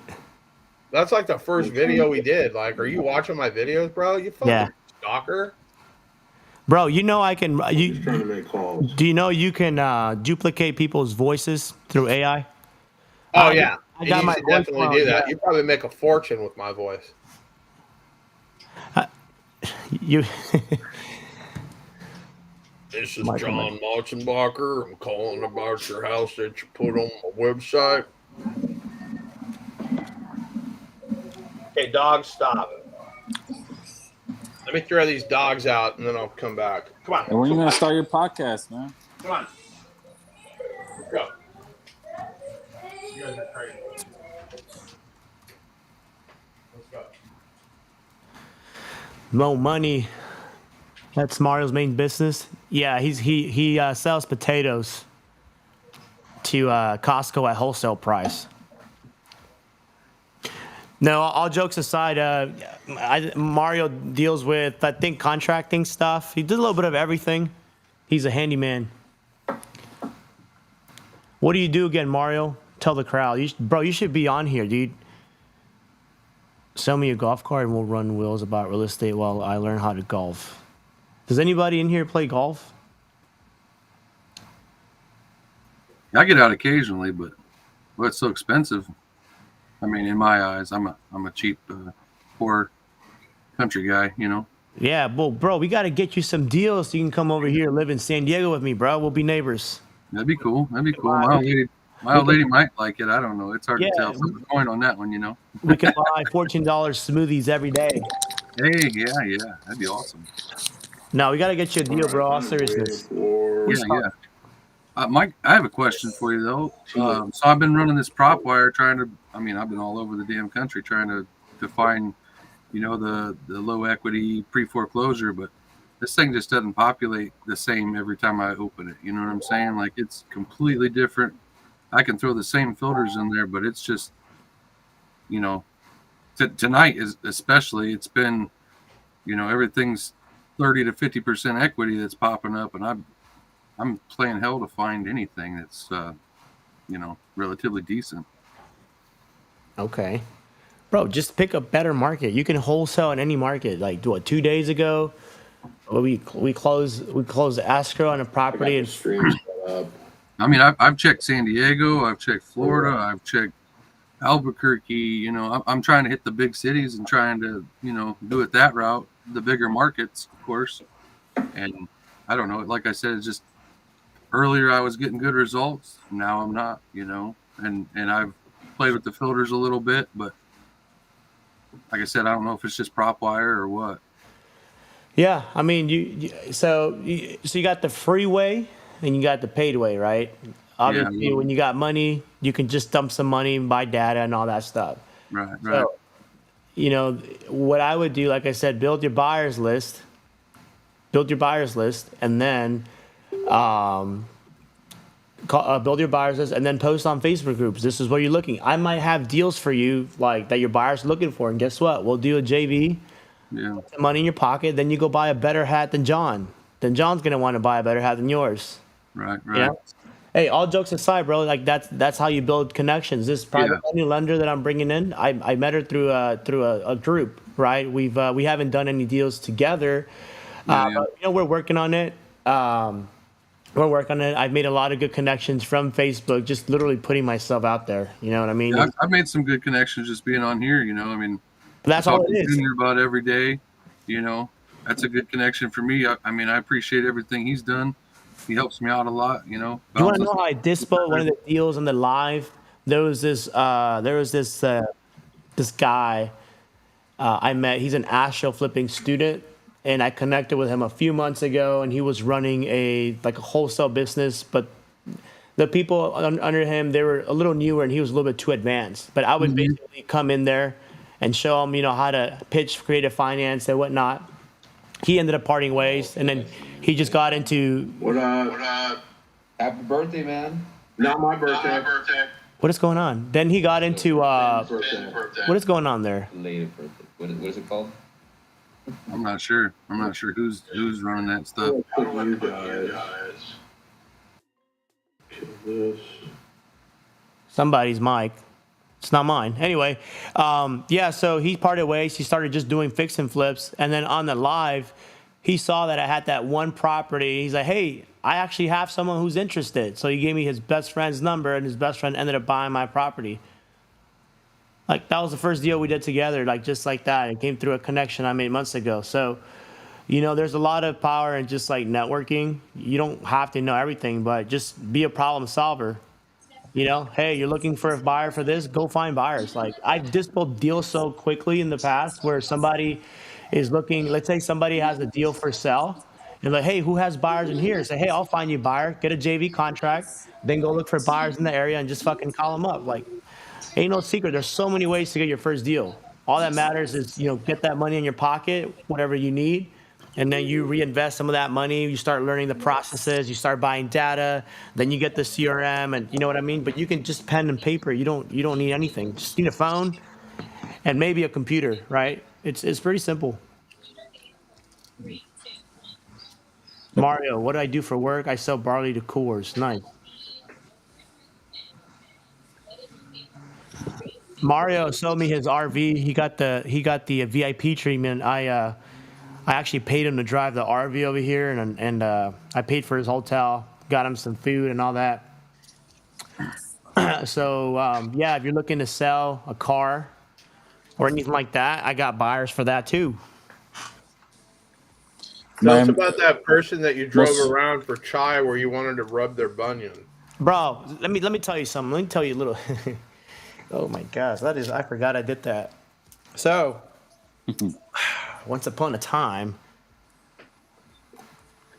I need some whiskey for this one. Oh my God. So I'm gonna tell you a little something, right, about networking. So, I bought this Tesla Sub 2 that I was gonna toss on Turo. I haven't really had the time to do that, so I've just been driving it around. Now, I'm in a community, Sub 2 by Pace Morby. Somebody posted on there, they're like, hey, need help taking a seller from Houston to Arizona on a property I just bought. I happened to be in Houston at that time, right? So I was like, we connected. He's one of the bigger guys in the group. So I saw it as an opportunity to tap into his network, okay? And then, you know, we connected, filled me in, and basically, we made a whole Zoom about this. If you're in the Sub 2 community, I'm on there on the creative underwriting. I think it's like November 23rd or something. Anyway, back to the topic. So there's this lead that came in through some kind of website.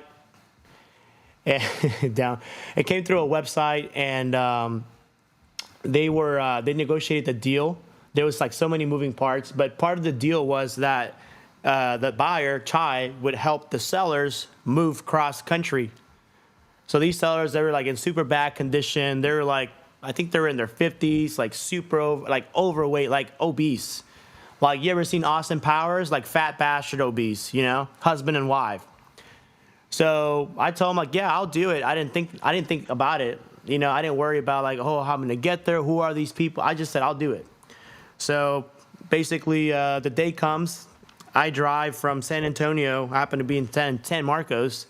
I left my hotel at 4 a.m. I drove to Houston. I got there like 8:30 or 9. Had to stop to charge.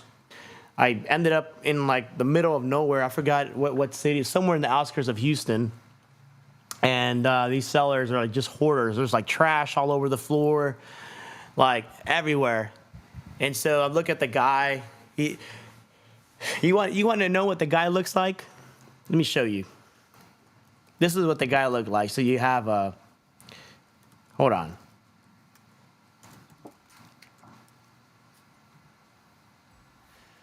I got to find the video. So I'll find the video in a few. But anyway, like, this guy's just messy. The house is just a mess. Like, there are roaches crawling everywhere. There's mold.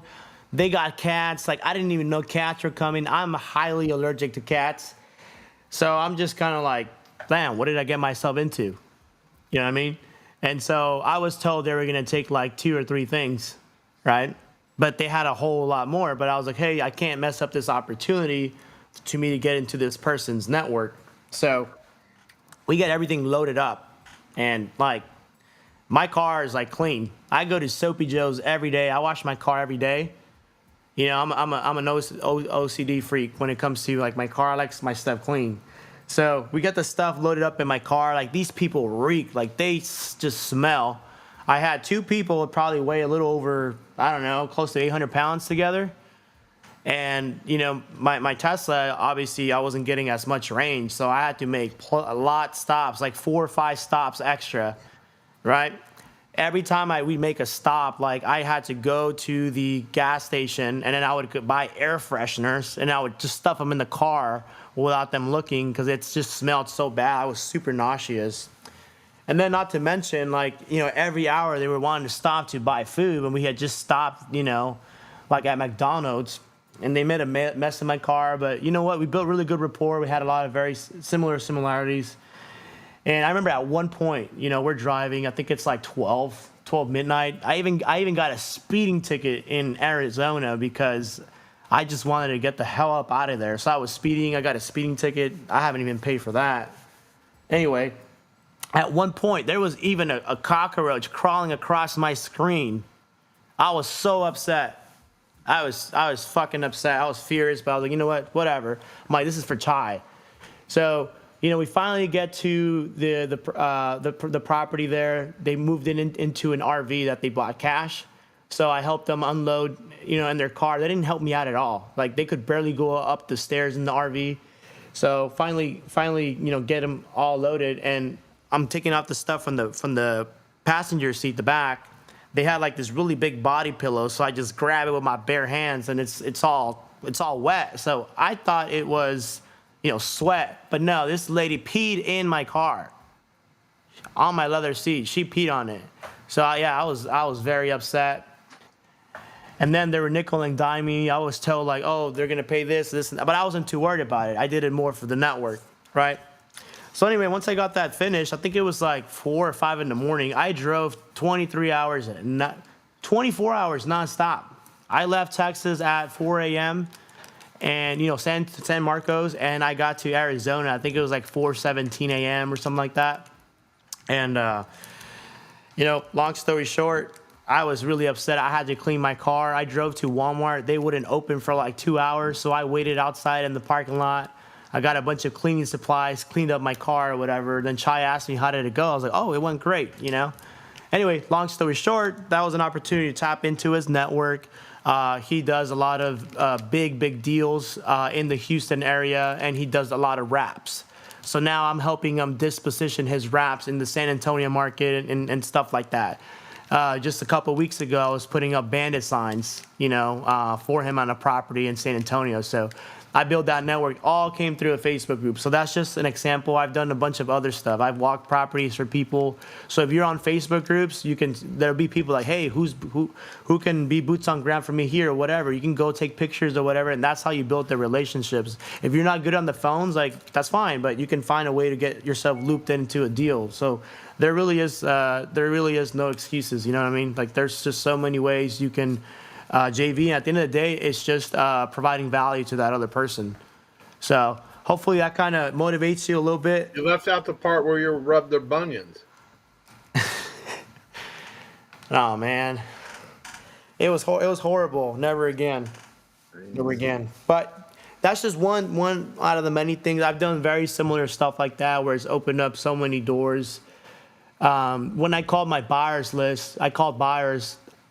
This one girl, she gave me an address to call. I spoke with the agent. We built really good rapport. We were from the same hometown. And he's like, hey, you know what? That subject 2 is not gonna work on this, but I actually have a buddy of mine. He's an agent and investor, and that subject 2, he lives in McAllen, Texas. I'm like, wait, that's my hometown. So then he put me in contact. To this day, I think I've displayed him maybe like 10, 11 deals. And he actually renovated one of the properties I had down in South Texas. So all that connection came just from me talking to that girl. You know what I mean? So it's just, the possibilities are endless. You know what I mean? I think the networking part, it can be really, like a lot of people kind of take it for granted. They don't really pay attention into about networking. So if you have a lot of time in your hands, right, you can find problems. Like maybe people need pictures of a property. Maybe they need help listing the properties on Facebook or whatever. You can go to networking events. Like it doesn't matter if you don't know a single thing about real estate. Just put yourself out there, So that's kind of what I would do with my time too. If you have some time on your hands, make sure you're like networking and stuff like that. But anyway, I kind of went on a little rant there. I think we're gonna cut it here. Tomorrow we'll be going live. We're gonna lock up at least one deal live. That's the goal. And then I'm gonna try to get some of these deals that we got under contract dispoed on that same day. Show you guys a little bit of dispo. We'd be calling a little bit of buyers, so we'll see how that goes. All right, cool. All right. Other than that, guys, anybody have any questions? Mo buys houses. Mo, I want to see you buy Mo houses tomorrow. Otherwise, we're gonna have to change your name. Hey, what do you want me to put on Pecan? It says we're accepting offers until the 6th. Yeah. Change the date. To what? I don't. We close on the 21st, so we got 2 weeks. All right, I'll put 21. No, not 21. Yeah, I guess leave it open to 21. I'll do 20. Property. Okay. Yeah, we got to move that thing. I got a lender lined up so we can close on it. We can't assign it right away, so I'm not too worried. But yeah, let's get that. I mean, we can easily. I could go to In and Out again, or am I going to be eating popsicles? Yeah, you can go In and Out. Okay.